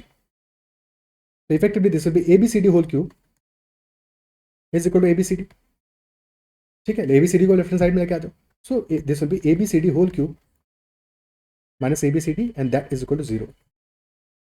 So ABCD comes as common, and then inside bracket this will be ABCD whole square minus 1, this is equal to 0, यानी कि या तो ABCD खुद में 0 होगा तब product 0 आएगा, या फिर ABCD square is equal to 1। So यहाँ से सॉल्यूशन मिलेगा ABCD can be equal to 1 और ABCD can be equal to -1, but जब बाद में चेकआउट करेंगे तो हमें रियलाइज होगा कि ABCD को -1 तो सॉल्यूशन नहीं मिलेगा, बट इस ABCD can be equal to 0 और 1 कैसे हो सकता है, इधर ऑल ऑफ देम आर 1, और ऑल ऑफ देम आर -1 और 2r-1 एंड 2r1। ठीक है, तो यहाँ से हमें ऑल द सॉल्यूशंस मिल जाएंगे। क्योंकि ABCD को -1 देखोगे तो वहाँ पे हमें एक -1 लिया 3 1 लोगे, पर देखोगे कि सॉल्यूशन सॉल्व करने पे तुम्हें इक्वेशन सॉल्व सेटिस्फाई नहीं होगी। ये वाली इक्वेशन सेटिस्फाई हो जाएगी, बट दीज इक्वेशंस हमें अल्टीमेटली इनको सेटिस्फाई करना है ना, तो वो सेटिस्फाई नहीं होंगी। दैट इज वाई ABCD को -1 पे सॉल्यूशन नहीं मिलेगा। बट यस, ABCD को 1 पे हमें केसेस मिल जाएंगे, 3 केसेस। इसका तो एक ही सॉल्यूशन है, इसका भी एक ही सॉल्यूशन है, इसके 6 होंगे, और इस वाले का भी एक ही solution. Total solution will be equal to 9। तो ये एक अप्रोच हो सकता है। ठीक है, क्लियर है? क्या ही समझ पा रहे हो? This was a good question, decent question, क्योंकि यहाँ पे 3 सॉल्यूशन निकालना तो आसान है, बट 9 निकालने के लिए थोड़ा सा मेहनत मशक्कत करना पड़ेगा, थोड़ा सा सोचना पड़ेगा। Next question, how many 7-digit numbers can be formed using digits 1 2 3 4 5 6 7 without repetition, such that there is an odd number of digits between any two even digits and even number of digits between digits 1 and 2? Again a difficult question। एक तो PNC और ऊपर से फिर इसमें conditions इतनी लगा दी कि there is an odd number of digits between any two even digits. कोई भी जो दो इवन डिजिट्स हैं उनके बीच में ऑड नंबर ऑफ डिजिट्स होंगी। कैसे कैसे हो सकते हैं? मान लो नंबर हमने बनाया, तो अगर हमने लिखा है वहां पे दो इवन डिजिट्स के बीच में there should be odd number of digits. Okay, number of digits can be equal to 1 और कैन बी इक्वल टू 3 और कैन बी इक्वल टू 5, यानी कि कॉन्जिक्यूटिव नहीं हो सकते, और 2 डिजिट्स भी नहीं आ सकती बीच में, 4 डिजिट्स भी नहीं आ सकते, यानी कि ऑड नंबर ऑफ डिजिट्स ही चाहिए। ठीक है, तो क्या सिनारियो हो सकता है? This could B, for example हमने ऐसे लिख दिया 1 2 3 4 5 6 7, तो between 2 and 4 there are odd number of digits चलेगा, between 4 and 6 odd number of digits चलेगा, 1 और 2 और 6 के बीच में ऑड नंबर डिजिट्स, यानी कि this could be one of the possible cases. और ये कब बना हमारा? जबकि basically even digits are at even places. तो इवन डिजिट्स को अगर हम all even digits are at even places, तब सॉल्यूशन हो सकता है पहली कंडीशन का, या फिर all even digits are at odd places. तो सारी की सारी इवन डिजिट्स को या तो इवन प्लेस पे रखो तो चल जाएगा, या तो सबको ऑड प्लेस पे रखो तो भी चल जाएगा। पहली कंडीशन दोनों केसेस में मीट आउट हो जाएगी। अब उसके बाद में फोकस करना पड़ेगा सेकंड कंडीशन पे कि that there should be even number of digits between digits 1 and digits 2। ठीक है, पहले क्योंकि कंडीशन को समझना इंपॉर्टेंट है, तो पहली कंडीशन समझ पा रहे हो कि पहली कंडीशन से हमें ये बात क्लियर हो गई कि odd number of digits between any two even digits. इसका कंक्लूजन ये निकला, एग्जाम में तो डेफिनेटली ये क्वेश्चन नहीं करने वाला था क्योंकि लिमिटेड टाइम में इतना कैसे सोचते। ठीक है, तो जो बाकी डुएबल क्वेश्चन उनको करना चाहिए था पहले। तो odd number of digits between any two even digits, तो यहाँ पे कैसे सोचोगे तुम कि definitely all even digits should be all even digits at odd places हो, ये पॉसिबल हो सकता है, या फिर all even digits at even places हो, तभी ये कंडीशन सेटिस्फाई करेगा, एट इवन प्लेसेस हो। तो पहली कंडीशन से ये बात क्लियर हो गई। अब सेकंड कंडीशन की बात करते हैं। सेकंड कंडीशन कह रहा है even number of digits between digits 1 and 2। तो ये तब होगा क्योंकि ऑड नंबर ऑफ डिजिट्स हैं, यानी कि सबका प्लेस सेम होना चाहिए, कि इवन पे है तो इवन प्लेस पे है तो दूसरी भी इवन प्लेस पे हो, ऑड प्लेस पे दूसरी भी ऑड प्लेस पे हो। और अगर हमें इवन नंबर ऑफ डिजिट्स चाहिए तो प्लेस डिफरेंट होना चाहिए, यानी कि अगर एक डिजिट हमारी इवन पे होगा दूसरा ऑड पे होगा, यानी कि अगर if 1 is at odd place तो 2 must be at even place, तब कंडीशन सेटिस्फाई हो जाएगा। या फिर if 2 is at odd place तो 1 को इवन प्लेस पे होना चाहिए। ये दोनों कंडीशन हमें सेटिस्फाई करानी है। अब सॉल्व करते हैं। क्या ये बात समझ पा रहे हो? क्योंकि अभी यही नहीं समझ पाए हो तो एक बार पॉज करके अपने एंड पे कुछ नंबर्स लिखो, समझो, वहां पे कोशिश करो इसको समझने की। ठीक है, जैसे फॉर एग्जाम्पल अभी हमने जो नंबर लिखा है 1 2, between 1 2 there is no digits, यानी कि 0 नंबर ऑफ डिजिट्स है, which is a even number. तो यस, यहाँ पे दोनों कंडीशन सेटिस्फाई हो रही है हमारी, because 2 is at even place और 1 हमारा ऑड प्लेस पे है। ठीक है, तो अब दोनों केसेस लेते हैं। First case, when even digits at odd places, at odd places. और सेकंड केस होगा हमारा even digits at even places, at even places. अब जब इवन डिजिट्स हमारी ऑड प्लेस पे होंगी तो डेफिनेटली, क्योंकि 2 भी ऑड प्लेस पे होगा तो 1 must be at even place, 1 even place पे होगा। और जब इवन डिजिट्स इवन प्लेस पे होंगे तो 1 हमारा ऑड प्लेस पे होगा, क्योंकि 2 भी हमारा इवन प्लेस पे है, तो 1 ऑड प्लेस पे होगा वहाँ पे।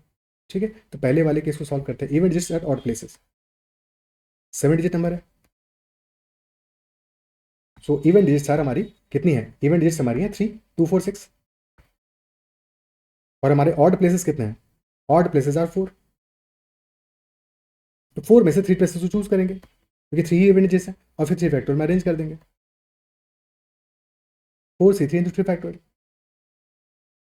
ओके, अब 1 हमें चाहिए इवन प्लेस पे, 1 चाहिए इवन प्लेस पे, इवन प्लेसेस हमारी 3 में से किसी भी एक प्लेस पे 1 को पुट कर दिया तो 3C1।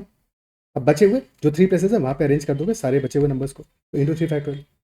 ठीक है, this will 4C3 into 3 factorial, यानी कि 4 into 6 24 into 18 which is 432। 432 ways आए इस केस में। अब if even digits are at even places, even places तो हमारे पास 3 ही हैं और 3 ही हमारे पास इवन नंबर्स भी हैं, तो 3 फैक्टोरियल वेज में अरेंज हो जाएंगे, सभी को सेलेक्ट करना पड़ेगा। 3C3 into 3 factorial multiplied by, अब हमें 1 चाहिए एट द ऑड प्लेस, अब ऑड प्लेसेस ही बचे हैं तो 1 को कहीं पे भी डाल दो, तो बचे हुए को 4 फैक्टोरियल से अरेंज कर दोगे, यानी 144 वेज होंगे, क्योंकि अब 1 कहीं पे भी आ जाए, क्योंकि अब 1 ऑड प्लेस पे ही आ सकता है, इवन प्लेसेस तो फिलअप हो गए सारे के सारे। तो 144 plus 432 answer will be 576। Option C will be the answer. Total 576 cases will be there in this case. Okay, ठीक है, क्या ये क्लियर है? नेक्स्ट क्वेश्चन पे चलते हैं।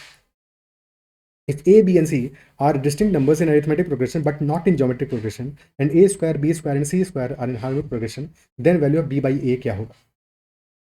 a b c are in ap, तो अगर a b c ap में है यानी कि that implies कि 2b is equal to a plus c, this will be our first equation. और फिर हमें कह रहा है जीपी में नहीं है, यानी कि b square will not be equal to ac।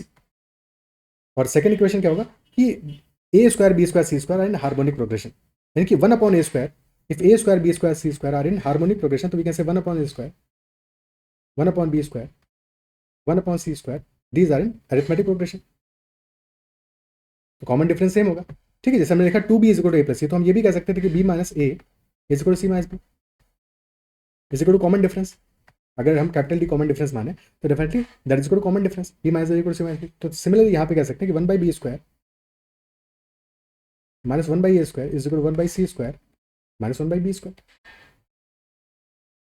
ठीक है, और इस तरह से लिखने का बेनिफिट क्या होगा, क्योंकि अल्टीमेटली हमें b माइनस a और c माइनस b को इक्वेट कर सकते हैं, इक्वल कर सकते हैं। तो अगर हमें इक्वल मिल जाएगा, क्योंकि यहाँ से मिलेगा a square minus b square आएगा, तो उसको कैंसिल आउट कर पाएंगे, बिकॉज हमें पता है कि A B C distinct numbers है, तो इक्वल तो नहीं है, they are unequal. And if they are unequal तो b minus a is equal to c minus b, but these are not equal to zero, ये जीरो नहीं होंगे, और क्योंकि जीरो नहीं होंगे तो जहाँ पे ये हमें इक्वेशन में दिख जाएंगे उनको कैंसिल आउट किया जा सकता है। ठीक है, so 1 by B square minus 1 by A square हो जाएगा a square minus b square upon a square b square, and that will be equal to b square minus c square upon b square c square. तो a square minus b square can be written as a plus b into a minus b divide by a square b square, and that is equal to b plus c into b minus c divided by b square c square. Now b minus a और c minus b equal हैं, तो a minus b और b minus c को cancel कर सकते हैं, because they are non zero. Zero होते तो कैंसिल नहीं करते, क्योंकि वो भी एक सॉल्यूशन मिलता। ठीक है, बट क्योंकि ये दीज आर नॉन जीरो तो इनको कैंसिल कर सकते हैं। ओके, क्लियर है? अब कैंसिल तो कर ही दिया इनको, अब इसके बाद में क्या कर सकते हैं, a square b square b square c square. अब क्योंकि a square b square c square ये हार्मोनिक प्रोग्रेशन में है, तो डेफिनेटली b स्क्वायर भी हमारा जीरो तो होगा नहीं। ठीक है, तो b स्क्वायर को भी दोनों साइड से कैंसिल कर सकते हैं, आप क्रॉस मल्टीप्लाई कर देते हैं, so a plus b into C square, that is equal to b plus c into a square. This becomes ac square plus bc square is equal to ba square plus ca square. सारे terms को एक side में लेके चले जाते हैं, तो this will be b into a square minus c square plus ac into a minus c, and that is equal to zero. a minus c common आ जाएगा और इनसाइड ब्रैकेट बचेगा b into a plus c और plus ac, and this is equal to zero. ठीक है, now since a b c are distinct, तो a minus c zero तो होगा नहीं, तो ये जीरो होना पॉसिबल नहीं है, definitely b into a plus c plus ac this part will be equal to zero, because a minus b this a minus c this is not equal to zero, सारे numbers distinct है, तो b into a plus c plus A C this is equal to zero. और हमें पता है कि A B C क्योंकि A P में थे, तो 2b is equal to a plus c की जगह 2b पुट कर दोगे, तो b into 2b plus A C this is equal to zero. 2b square plus A c is equal to zero, तो 2b square is equal to minus A c. हमको चाहिए b by ए चाहिए। ठीक है, तो डिवाइड, यहाँ पे b square आ रहा है, a से डिवाइड कर दो, तो 2b square by A is equal to minus C. 2b से भी डिवाइड कर दो, क्योंकि फिर b बाई ए मिल जाएगा, तो b by A will be equal to minus C upon 2b। This was a difficult question, क्योंकि अरेंजमेंट पे डिपेंड करेगा तुम्हारा आंसर, अदरवाइज फंसा दोगे इक्वेशन कहीं पे जाके। ठीक है, तो definitely this was a time taking question, और एग्जाम में अवॉइड करना चाहिए था, लास्ट के लिए रखना चाहिए था, क्योंकि यहाँ पे वैल्यूज पुट करके इस क्वेश्चन को सॉल्व नहीं कर सकते हैं, बिकॉज मल्टीपल कंडीशंस हैं। अगर सिर्फ एक कंडीशन होता है कि एबीसी एपी में है, तब तो हम कोई वैल्यूज पुट कर देते, but A square B square C square HP में भी है, यानी 1/a² 1/b² 1/c² हमारे एपी में होंगे। अब फिर वैल्यूज फाइंड कहाँ से पुट करोगे यहाँ पे? ठीक है, तो वैल्यूज पुट करके क्वेश्चन को सॉल्व नहीं किया सकता, डेफिनेटली इसको सॉल्व ही करना पड़ेगा। That is why this is a time taking question. Okay, next question देखते हैं। A and S are brothers studying in the same school. One day, A leaves home at 7 a.m. and walks at a speed of 8 km/h until he reaches the school. After spending 5 minutes and 30 seconds at the school, he realizes that he has forgotten his lunch box at home. He immediately returns at a speed of 5 km/h. At 7:25 a.m., he meets S, who had left home at 7:12 a.m. and is walking at a speed of 6 km/h. What is the distance in kilometer between their home and school? तो home और school के बीच का distance क्या है? Let us say this is home and this is school. Now A and S are brothers, so they are staying in the same home. A leave करता है one day at 7 a.m. and walks at a speed of 8, reaches school. School reach करने के बाद में he takes a break of 5 minutes 30 seconds और फिर इसके बाद में return करता है at a speed of 5. So this is A, goes to school at a speed of 8 km/h, then stays there for 5.5 minutes and then comes back. And S leave करता है at 7:12. A leave किया था 7 a.m. पे, S leave करता है 7:12 पे, और 7:12 पे S लीव करता है, और रास्ते में कहीं पे दिस इज द पॉइंट जहां पे they both meet, and the time of meeting is 7:25 a.m. तो क्या क्या इन्फॉर्मेशन यहाँ से हमें मिल पाएगा?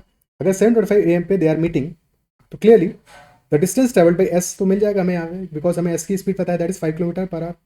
नो, ये 5 की स्पीड है हमारी, एक रिटर्निंग स्पीड है 5 km/h, S की स्पीड है 6 km/h। तो डिस्टेंस क्या हो जाएगा? 6 km/h स्पीड है, 30 मिनट्स का टाइम है, 13/60 इंटू 6, सो 1.3 किलोमीटर। तो दिस पार्ट ऑफ डिस्टेंस तो मिल गया 1.3 किलोमीटर, और टोटल टाइम जो कि ए ने लिया है इन ट्रैवलिंग द डिस्टेंस वो कितना है? दैट इज 5.5 मिनट्स का तो ब्रेक है, 7 a.m. 7:25 पे मिले हैं, total time from 7 a.m. To 7:25 में 25 मिनट्स का टाइम है, तो 25 माइनस 5.5, तो total time journey of A that is 19.5 minutes, that is 19.5 minutes. ठीक है, अब यहाँ पे इस क्वेश्चन में हम ऑप्शंस को इस्तेमाल कर सकते थे, बिकॉज हमें ये पता है कि ए को टोटल जर्नी में टाइम लगा है 19.5 मिनट्स का। ठीक है, तो ऑप्शंस को यूज कैसे कर सकते हैं, क्योंकि डिस्टेंसेज हमें दिया 9, 5, 9/5 and 5/9। So if we assume कि डिस्टेंस हमारा from home to school is 9 kilometres, तो अगर 9 किलोमीटर्स का डिस्टेंस होता तो 8 km/h की स्पीड से जब जा रहा है ये, तो डेफिनेटली उसको बनारस से आता तो सिर्फ जाने में ही लग जाएगा। तो 7:25 यानी 25 मिनट्स के अंदर इनफैक्ट 19.5 मिनट्स ही वो ट्रैवल ही किया है, क्योंकि 5.5 मिनट्स का तो ब्रेक है, तो पॉसिबल ही नहीं है, 9 का डिस्टेंस पॉसिबल ही नहीं है। सिमिलरली अगर 5 का भी डिस्टेंस होगा तो भी 5/8 आवर लगेगा, जबकि हमारे पास जो अवेलेबल टाइम है that is only 20 minutes, less than 1/3 hour, less than 1/3 hours, तो 5 भी पॉसिबल नहीं है। ये बहुत बड़ी वैल्यूज हैं, इसलिए पॉसिबल नहीं है। अब बात करते हैं 5/9 की। 5/9 रफली 1/2 किलोमीटर है, 1/2 किलोमीटर है। अब अगर 8 की स्पीड से जाएगा तो टाइम कितना लगेगा उसको?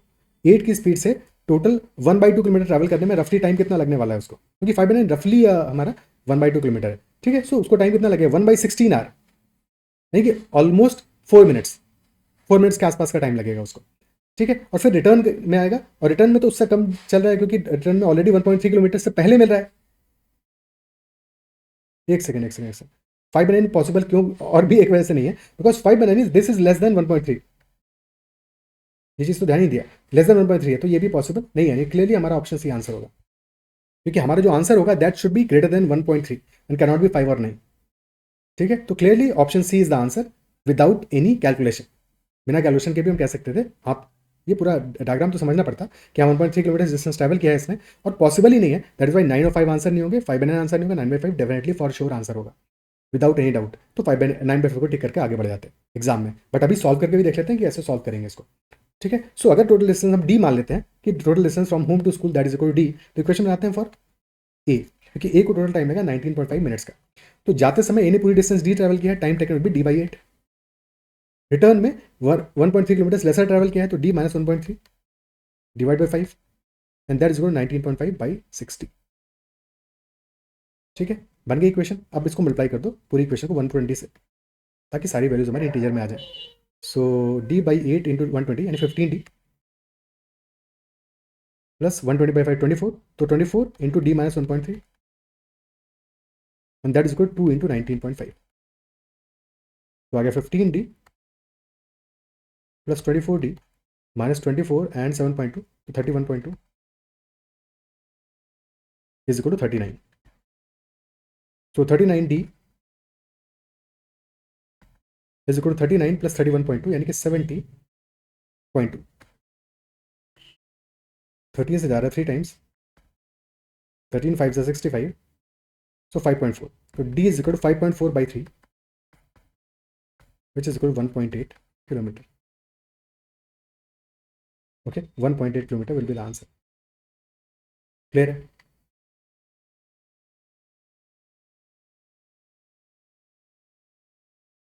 Okay,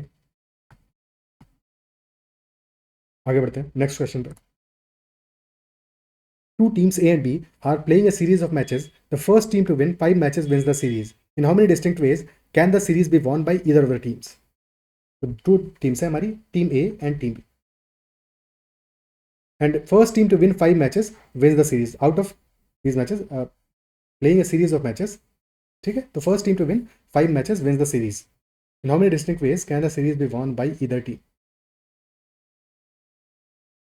Okay. इस क्वेश्चन में थोड़ा सा और होना चाहिए था कि टोटल मैचेस 9 हो रहे हैं, सीरीज ऑफ 9 मैचेस, ठीक है। फर्स्ट टीम जो 5 मैचेस जीत जाएगी, लैंग्वेज में कुछ डिफरेंस हो सकता है, but answer for this question is 252। Solve करते हैं इसको, ठीक है, क्योंकि ये भी हो सकता है कि स्ट्रेट अवे क्वेश्चन ये कह रहा हो कि 9 मैचेस इन टोटल हैं और एक टीम 5 मैच जीती है और 5 मैच जीत के सीरीज जीत जाती है। That could also be A question, ठीक है। सो अगर उस तरह से होगा, टोटल 9 मैचेस कंडक्ट होंगे और फिर उनमें से 5 मैचेस एक टीम जीत रही है, अब that team can be A, that team can be B. तो अगर ए वो टीम है तो ए इज विनिंग 5 मैचेस, तो 9C5 ways for winning a in case of a, और सिमिलरली 9C5 फॉर बी। तो स्ट्रेट अवे हो जाएगा 9C5 plus 9C5 and 9C5 is equal 126, तो आंसर भी 252 अगर ये लैंग्वेज था, ठीक है। अदरवाइज इस लैंग्वेज के साथ में सॉल्व करते हैं कि first team to win 5 matches wins the series. अब पहली टीम जो 5 मैच जीत रही है, those 5 matches can be consecutive, ठीक है, all 5 consecutive can be there, यानी कि 5 विंस इन 5 मैचेस हो सकता है,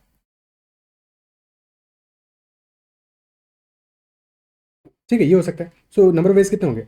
only one way is possible, all 5 wins, WWW, ठीक है। So straight away all W's 5 wins consecutive, और 5 wins in 6 matches can be possible.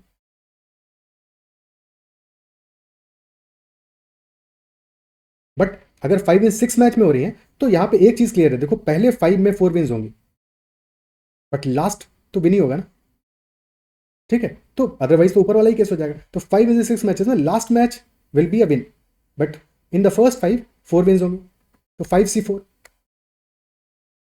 5 case हो जाएंगे, और it would be 5 wins in 7 matches, तो in that case last match win होगा, but in the first 6 में से हमें 4 विंस चाहिए, तो 6C4 विच इज इक्वल 15, और 5 wins in 8 matches, so that will be 7C4 because last में win होगा, पहले 7 में 4 चाहिए, 7C4 and that will be equal to 7 into 6 into 5 by 35 होगा, ठीक है, 35 आ जाएगा। और या फिर 5 wins in 9 matches, so that will be 8C4 which will be 70। Total cases आ गए हमारे 70 + 35 105, तो 126 केसेस आ गए। अब ये केस हमारे आ गए लेटर से टीम ए के जीतने के। सिमिलरली अगर टीम ए के जीतने के 126 केसेस हैं, ऐसे ही similarly for team b also 126 होगा। टोटल आंसर हमारा 252 होगा, ठीक है। लैंग्वेज डिफरेंट हो सकता है, अगेन लैंग्वेज पहला वाला सिनेरियो हो सकता है जहाँ पे कि सिंपल कैलकुलेशन होगा, तो पहला सिनेरियो या सेकंड सिनेरियो, दोनों केसेस में आंसर भी 252 ओनली। ओके, ठीक है, फर्स्ट में तो चीज़ें बहुत ही ईजी थी, सेकंड में ऐसे अप्रोच करेंगे क्वेश्चन को, आंसर भी 252. Next question. Three runners A, B, and C run on a circular track of length 1200 meters starting from the same point at the same time. A and B run in the clockwise direction with the speeds of 8 meter per second and 6 meter per second respectively, while C is running in the anti-clockwise direction with a speed of 5 meter per second. What is the difference in time between the first two instances when C is equidistant from A and B? यानी कि C का distance A और B से equal होगा, ऐसे दो instances, जो पहले दो इंस्टेंसेस हैं, फर्स्ट टू इंस्टेंसेस, उनके बीच का टाइम डिफरेंस क्या होगा? Okay, that is what the question is. This is the ground. A and B are running in the clockwise direction. Speed of A is 8 meter per second. Speed of B is 6 meter per second. And speed of C तो anti clockwise में है और C का speed आ रहा है 5 metre per second. So first time C कब A और B से इक्विडिस्टेंट होगा? स्पीड A और B में से A का speed is higher, speed of A is more than speed of B. ठीक है, इक्विडिस्टेंट का मतलब क्या हुआ कि C must be at the centre and on one side A will be at some x distance and on other side B will be at some x distance. यही scenario बनेगा तभी तो इक्विडिस्टेंट होगा. ठीक है, अब C चलता चला रहा है, C की स्पीड सबसे कम है, चल रहा है. ठीक है, तो ऐसा पॉसिबल हो सकता है, लेट्स से C पहुंच गया एक लोकेशन पे, this is location where C is. अब A की स्पीड ज़्यादा फास्ट है तो A आगे निकल आया कहीं पे, let's say this is A, B बेचारा कहीं पीछे होगा. तो इक्विडिस्टेंट कैसे पॉसिबल है? ठीक है, इक्विडिस्टेंस ऐसे पॉसिबल हो सकता है यहाँ पे इन दिस पर्टिकुलर केस कि for example C is at this location. ठीक है, अभी डायग्राम को देख के नहीं लग रहा है कि C से A और B से इक्विडिस्टेंट है. थोड़ा सा और बेटर डायग्राम कर देते हैं ताकि समझाना आसान हो जाए. लेट से C हमारा यहाँ पे, ठीक है, तो distance of C and B ये डिस्टेंस है और C और A का डिस्टेंस ये है. Now these distances should be equal. जब इक्वल होगी तब पहला इंस्टेंस मिलेगा हमें, जब ये डिस्टेंसेस इक्वल होंगी तब हमें पहला इंस्टेंस मिलेगा. तो फर्स्ट इंस्टेंस को कैलकुलेट कर लेते हैं. ठीक है, फर्स्ट इंस्टेंस को कैलकुलेट कर लेते हैं. तो पहले इंस्टेंस में इफ लेट अस से कि that is after T time, तो टी टाइम के बाद में distance between C and B क्या होगा? ठीक है, अब फ्रॉम स्टार्टिंग पॉइंट सी ने डिस्टेंस ट्रेवल किया 5t,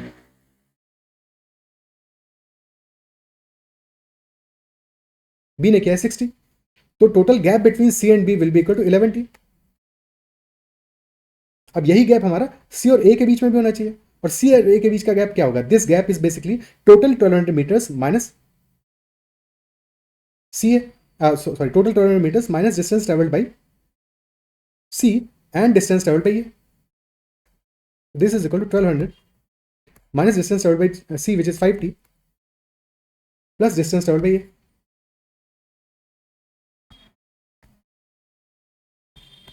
तो 5t प्लस 8t. क्या ये बात समझ पा रहे हो? क्योंकि ये सीधे सीधे तो गैप निकलेगा नहीं, ये तो इस तरह से कैलकुलेट कर पाओगे. सो इफेक्टिवली इक्वेशन आ गया 11t is equal 1200 minus 13t, यानी कि 24t इज इक्वल 2400 और 1200. तो t comes out to be equal to 50 seconds. यानी कि first instance when C, A and B will be equidistant is at t is equal 50 seconds. क्योंकि t is equal 50 seconds पे क्या होगा? C का distance travel होगा 250, distance travel by B will be 400 meters, distance travel by A will be, एक second, B का distance travel 300 metres होगा, 300, and distance travel by A will be 400 metres. But क्या वो 300 मीटर्स डिस्टेंस ट्रैवल किया है B ने, 300 किया है B ने, और 250 किया है C ने, तो B और C के बीच गैप हो गया 550 मीटर्स, 550.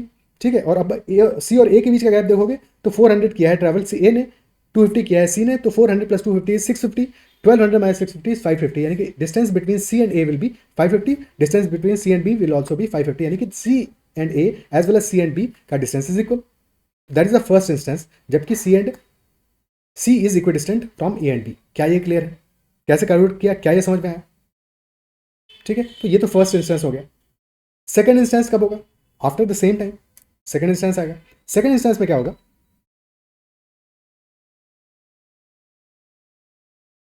सी और आगे डिस्टेंस बढ़ा, लेट अस से सी आ गया इस पॉइंट पे. ठीक है, now A is on other side, भाई ए ने ज़्यादा डिस्टेंस ट्रैवल कर लिया, आगे होगा, और बी पीछे होगा.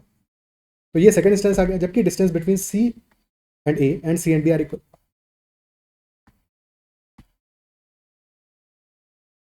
ठीक है, distance between C and A and C and B are equal. Clear है? अब ये डिस्टेंस अगर इक्वल है तो ये कब इक्वल होंगी? ये तब इक्वल होंगी, ऐसे समझ लो कि दिस डिस्टेंस यहां से स्टार्ट किया था, तो ये जो डिस्टेंस ट्रेवल किया है बी ने, अगर हम इसको यहां पे ऐड कर दें, सो effectively a and b cumulative have completed the whole ground, तभी तो ये हुआ है। ठीक है, तो time taken will be equal to, a ने किया है distance travel 60,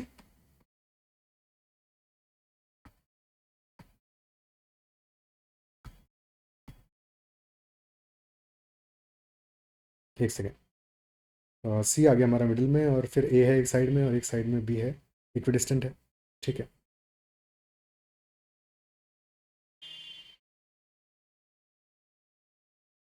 so after 100 seconds क्या कहानी बनेगा, T50 तो हमारा मिल गया। ठीक है, अब चाहो तो इसके बाद वैसे ऑप्शंस को भी यूज़ कर सकते थे, बट इस तरह से समझेंगे तो ज़्यादा बेटर रहेगा। तो ए ने डिस्टेंस टोटल ट्रैवल कितना किया है, distance travel by A in that case will be 80।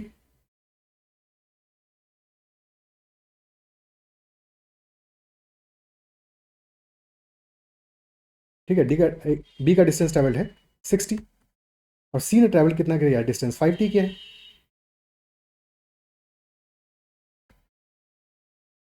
But सी और ए के बीच का गैप क्या होगा,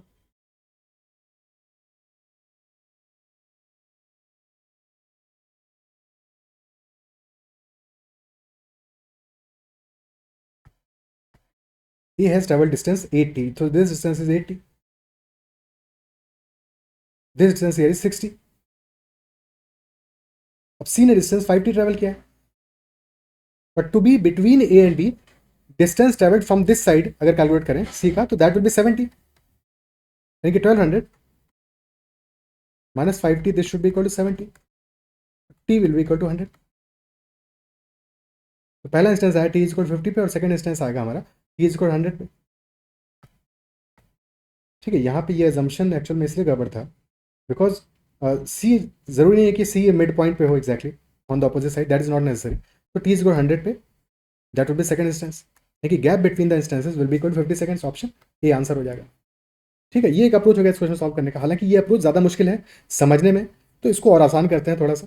आसान कैसे कर सकते हैं, because ultimately we have to make sure that distance of a and B is equal from c, यही तो इंश्योर करना है। तो हम सी को फिक्स कर देते हैं, सी को फिक्स कर देते हैं, लेट अस से सी मूव ही नहीं कर रहा, सी इज अपनी पोजीशन पे फिक्स।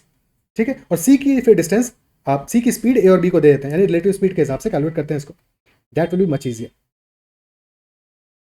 कि सी को अपनी पोजीशन में फिक्स कर दिया, so if C is fixed on its position, तो स्पीड ऑफ ए क्या हो जाएगा, ए को सी की स्पीड मिल जाएगी, तो ए का speed will be 8 + 5 13 metre per second.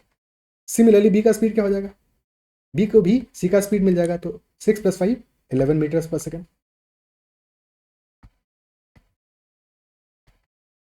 11 metres पर सेकेंड। अब चीज़ों को इमेजिन करना ज़्यादा आसान है, क्योंकि सी से इक्विडिस्टेंट करना है ए और बी को, और ए की स्पीड बी से ज़्यादा है। तो एक टाइम के बाद में क्या होगा कि ए चलते चलते चलते चलते, late us say A is at this point, और बी चलते चलते चलते चलते बी इज लेट अस से एट दिस पॉइंट। ठीक है, तो डेफिनेटली ये डिस्टेंस ट्रैवल किया है b, so if this is b, तो this distance will be c b, और here this distance will be c a, equidistant हो गए, है कि नहीं, c b and c a equidistant हो गए। क्लियर है, और इस बार क्योंकि हमने सी को फिक्स कर दिया है, तो now we know for sure कि if this is c b और ये सी ए है और दोनों इक्विडिस्टेंट है, यानी कि effectively these two distances will be equal, this distance here must be equal to this distance here, तभी तो इक्विडिस्टेंट हो गया। इक्विडिस्टेंट का मतलब यही है। ठीक है, so if this distance is equal to that distance, तो कैन वी से कि distance travelled by b plus distance travelled by a, that will be equal total ground total circular track length 1200, और distance travelled by b will be equal to 11t, that by A will be equal to 13t, total आ गया हमारा 1200। ठीक है, 24t is equal to 1200, तो t comes out to be equal to 50 seconds. और हर बार फिर से ये कहानी कब बनेगी, फिर 50 सेकंड्स के बाद में बनेगी।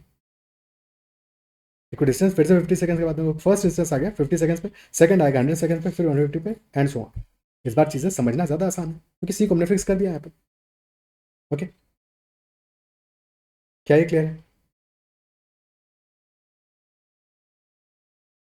आंसर हमारा आ जाएगा 50 सेकंड्स, ऑप्शन ए, क्योंकि आंसर पूछा है गैप बिटवीन टू इंस्टेंसेस। और फर्स्ट इंस्टेंस भी पूछता तब भी आंसर हमारा 50 सेकेंड्स ही होता। Okay, next question, packet of 5 chocolates. अब ये जो क्वेश्चन है ना, ये क्वेश्चन इसका मुझे एग्जैक्ट लैंग्वेज नहीं मिला है, तो क्वेश्चन में बहुत ज़्यादा क्रिएटिव लिबर्टी लिया है इस क्वेश्चन में, this question and also the question after that, क्योंकि 2 ही क्वेश्चन रह गए, टोटल 18 क्वेश्चन तो हमने डिटेल में डिस्कस किए विद एवरीथिंग, ठीक है। बट इस क्वेश्चन के लिए एग्जैक्ट लैंग्वेज नहीं मिला, तो थोड़ा सा इस क्वेश्चन को क्रिएट किया है for the ones who will be appearing next year, कि उनको बाकी 2 क्वेश्चन का भी थोड़ा सा आइडिया लग जाए, तो इनको सॉल्व करते हैं, ठीक है। But these are not precisely the question जो कि एग्जाम में पूछे गए थे, तो एक बार कमेंट में मेंशन करना है अगर तुम्हें एग्जैक्ट लैंग्वेज पता है तो, for this question and the question after this. 18 question को तो मैं डिटेल में डिस्कस कर लिया अच्छे से। A packet of 5 chocolates cost ₹5 more than a combo of 2 ice cream and 3 biscuits. तो आइसक्रीम का अगर कॉस्ट हम मान लेते हैं आई, तो 2i plus 3b, this cost ₹5 मोर, नहीं 5 चॉकलेट्स कॉस्ट 5 मोर, तो this is equal to 5c minus 5, because 5 chocolates cost 5 more than combo of 2 ice creams and 3 biscuits. 2i plus 3b is equal to 5c minus 5. This is our first equation. क्या लिख सकते थे कि 5c is equal to 2i plus 3b plus 5, ये भी लिख सकते थे, ठीक है। और सेकंड केस बनेगा हमारा, when same packet of 5 chocolates cost ₹1 less than a combo of 3 ice creams and 2 biscuits. तो 3 ice cream plus 2 biscuit that is equal to 5c plus 1. 2 equation बन गई। अब क्वेश्चन कह रहा है consider a specific large combo of n ice creams and m biscuits. The cost of this combo is exactly equal to the cost of k chocolates. If n is less than 20 and m k are positive integers, तो value of n plus m plus k क्या होगा, ठीक है। सो इन this case अब क्या हो रहा है, फाइनली हमारा जो स्पेसिफिक लार्ज कॉम्बो बन रहा है एन आइसक्रीम और एम बिस्किट्स का, so the cost of this combo is exactly equal to cost of k chocolates, n is less than 20। देखिए अब यहाँ पे हमारा जो डिफरेंस है, डिफरेंस बिटवीन अमाउंट, क्योंकि पहले वाली इक्वेशन में हमारा 5 आ रहा है, -5 इज देयर, सेकंड इक्वेशन में 1 आ रहा है, बट अल्टीमेटली जो हमारा फाइनल कंडीशन है वहाँ पे there is no consideration of amount, exactly number of ice creams plus number of biscuits is equal to number of chocolates, ये तो कहानी बन रहा है, ठीक है। We can say that a number of ice creams, a नहीं एन है, so n number of ice creams n i, अगर आई कॉस्ट है आइसक्रीम्स का तो n into i plus m into b, this is equal to के into C, this is the final equation. तो यहाँ पे हमारा अमाउंट तो कुछ भी नहीं आ रहा है, तो अमाउंट की वैल्यूज को हमें कैंसिल आउट करना है, यहाँ पे -5 आ रहा है, यहाँ +1 आ रहा है, कैसे कैंसिल करोगे, -5 + 1, सेकंड को भी 5 से मल्टीप्लाई कर दें तो -5 आ जाएगा, +5 आ जाएगा, फिर ऐड कर लेंगे, 5 से मल्टीप्लाई कर दें, सेकंड इक्वेशन हमारा क्या बन जाएगा, पहला इक्वेशन है 2i plus 3b that is equal 5c minus 5, और सेकंड इक्वेशन हो जाएगा हमारा 15i plus 10b is equal to 25c plus 5। अब दोनों को ऐड कर लो तो -5 + 5 कैंसिल आउट हो गया, इफेक्टिव हो जाएगा 17 times i plus 13 times b is equal to 30 times c, यानी cost of 17 ice creams plus 13 biscuits that is equal to 30 chocolates. और क्योंकि हमें चाहिए n should be less than 20, तो n 17 आ रहा है विच इज लेस देन 20, तो यानी कि इससे बड़ा, इसका कोई मल्टीपल होगा तो भी चलेगा, यानी कि हमें 34i plus 26b that is equal 60c, ये भी अलाउड है, ये भी सेटिस्फाई कर रहा है। बट यहाँ पे हमारा n ग्रेटर देन 20 आ जा रहा है, that is why this will not be the solution, only one solution is possible when n is equal to 17, m is equal to 13 and k is equal to 30। तो n plus m plus k will be 17 plus 13 plus 30 and hence equal to 60। Exam में question भी different रहा होगा, थोड़ा सा options भी different रहेंगे, but kind of similar direction में होगा, इक्वेशंस होंगी जिनको सॉल्व करना होगा और कुछ कुछ ऐसे ही सॉल्व करना होगा, तो क्या ही अप्रिशिएट कर पा रहे हो, ठीक है। So this should be the answer to this question, अगर क्वेश्चन ऐसा होता तो ये आंसर होता, ओके। नेक्स्ट क्वेश्चन पे चलते हैं। Next is another data sufficient question based on 6 players and a games and tournament ranking based question. 6 players हैं ABCDEF, they are participating in a tournament and are ranked from 1 to 6. In any match between two players, the player with the better rank always beats the player with the worst rank. जिसकी rank better होगी वो हमेशा ही beat करेगा the player with the worst rank को। तो question is asking who won the match between A and F, between A and F के match में किसने किसको बीट किया, ठीक है। सो हमें फर्स्ट स्टेटमेंट अगर सिर्फ कंसिडर करते हैं, फर्स्ट कह रहा है ए बीट्स बी, तो डेफिनेटली ए का rank is better than B का रैंक, ठीक है, rank of A is better than B का रैंक, तो ए से बी लोअर लाई करेगा रैंकिंग में, ठीक है। सिमिलरली सी बीट्स डी, तो सी का रैंक हायर होगा डी से, बट सी और डी का आपस में तो कंपैरिजन कर सकते हैं, ए और बी के साथ में कंपैरिजन नहीं कर सकते। वी हैव नो आइडिया कि सी का रैंक ए से हायर है लोअर है, डी का रैंक ए से हायर है लोअर है, we have no idea about that. Similarly E beats F, तो ए का rank will be better than F का रैंक, तो हमें सेपरेटली तो पता चल गया, बट ए और एफ को कंपेयर नहीं कर सकते, तो first alone is not sufficient, अकेले तो सफिशिएंट नहीं है। अब सिमिलरली सेकंड स्टेटमेंट की बात करते हैं, सेकंड में ए आ ही नहीं रहे, सेकंड में ए के बारे में कोई बात ही नहीं की गई, एफ के बारे में कोई बात ही नहीं की गई, सेकंड अकेला सफिशिएंट कैसे हो सकता है, तो नॉट सफिशिएंट फॉर श्योर, क्योंकि ना तो ए के बारे में बात हो रही, ना डी ना एफ के बारे में बात हो रही। वो क्वेश्चन पूछा who won the match between A and f, तो not possible, not sufficient. Second अकेला फॉर श्योर सॉल्व करने की जरूरत नहीं, सफिशिएंट नहीं है, but if we combine these two, दोनों कंबाइन कर लें, तो दोनों कंबाइन करते हैं होता है b beat c. So when we are combining first and second both, तो we know that b has beaten c. तो ए का रैंक बी से बेटर है, और बी ने सी को बीट किया तो बी का रैंक सी से बेटर होगा. सी ने डी को बीट किया है तो सी का रैंक डी से बेटर होगा. एंड डी हैज बीटन ई, तो डी का रैंक ई से बेटर होगा, और ई ने एफ को बीट किया है तो एफ से ई का रैंक बेटर है. यानी कि clearly A will be beating f for sure, क्योंकि ए टॉप पे है, एफ बॉटम पे है, a will be beating f. यानी कि these two together are sufficient. तो answer will be that statement 1 and 2 both are necessary to answer the question. क्या ये पार्ट क्लियर है? ठीक है. So we have discussed all 20 questions, 18 questions as they were, and apart from एक दो questions में थोड़ा बहुत मॉडिफिकेशन हो सकता है, बट क्योंकि मेमोरी बेस्ड क्वेश्चन ऑब्वियसली तो थोड़ा बहुत पॉसिबल तो हमें चाहिए. बट लास्ट के दो क्वेश्चंस तुम्हारे लिए क्रिएट किए सो दैट हम टोटल 20 क्वेश्चंस को डिस्कस कर सकें. आई बिलीव कि अप्रिशिएट कर पा रहे हो तुम इस एफर्ट को, और सारे के सारे सॉल्यूशन समझ में आएंगे. किसी भी क्वेश्चन में कभी फिर भी डाउट रहता है तो कमेंट में एक बार जरूर मेंशन करना. ऑल्सो मेंशन कि तुम्हारे कितने क्वेश्चन करेक्ट हुए और क्या स्कोर बन रहा है. ठीक है. Best of luck for your results, and these are all the solutions. That's all in this session. Bye bye. Take care and keep learning. Best of luck.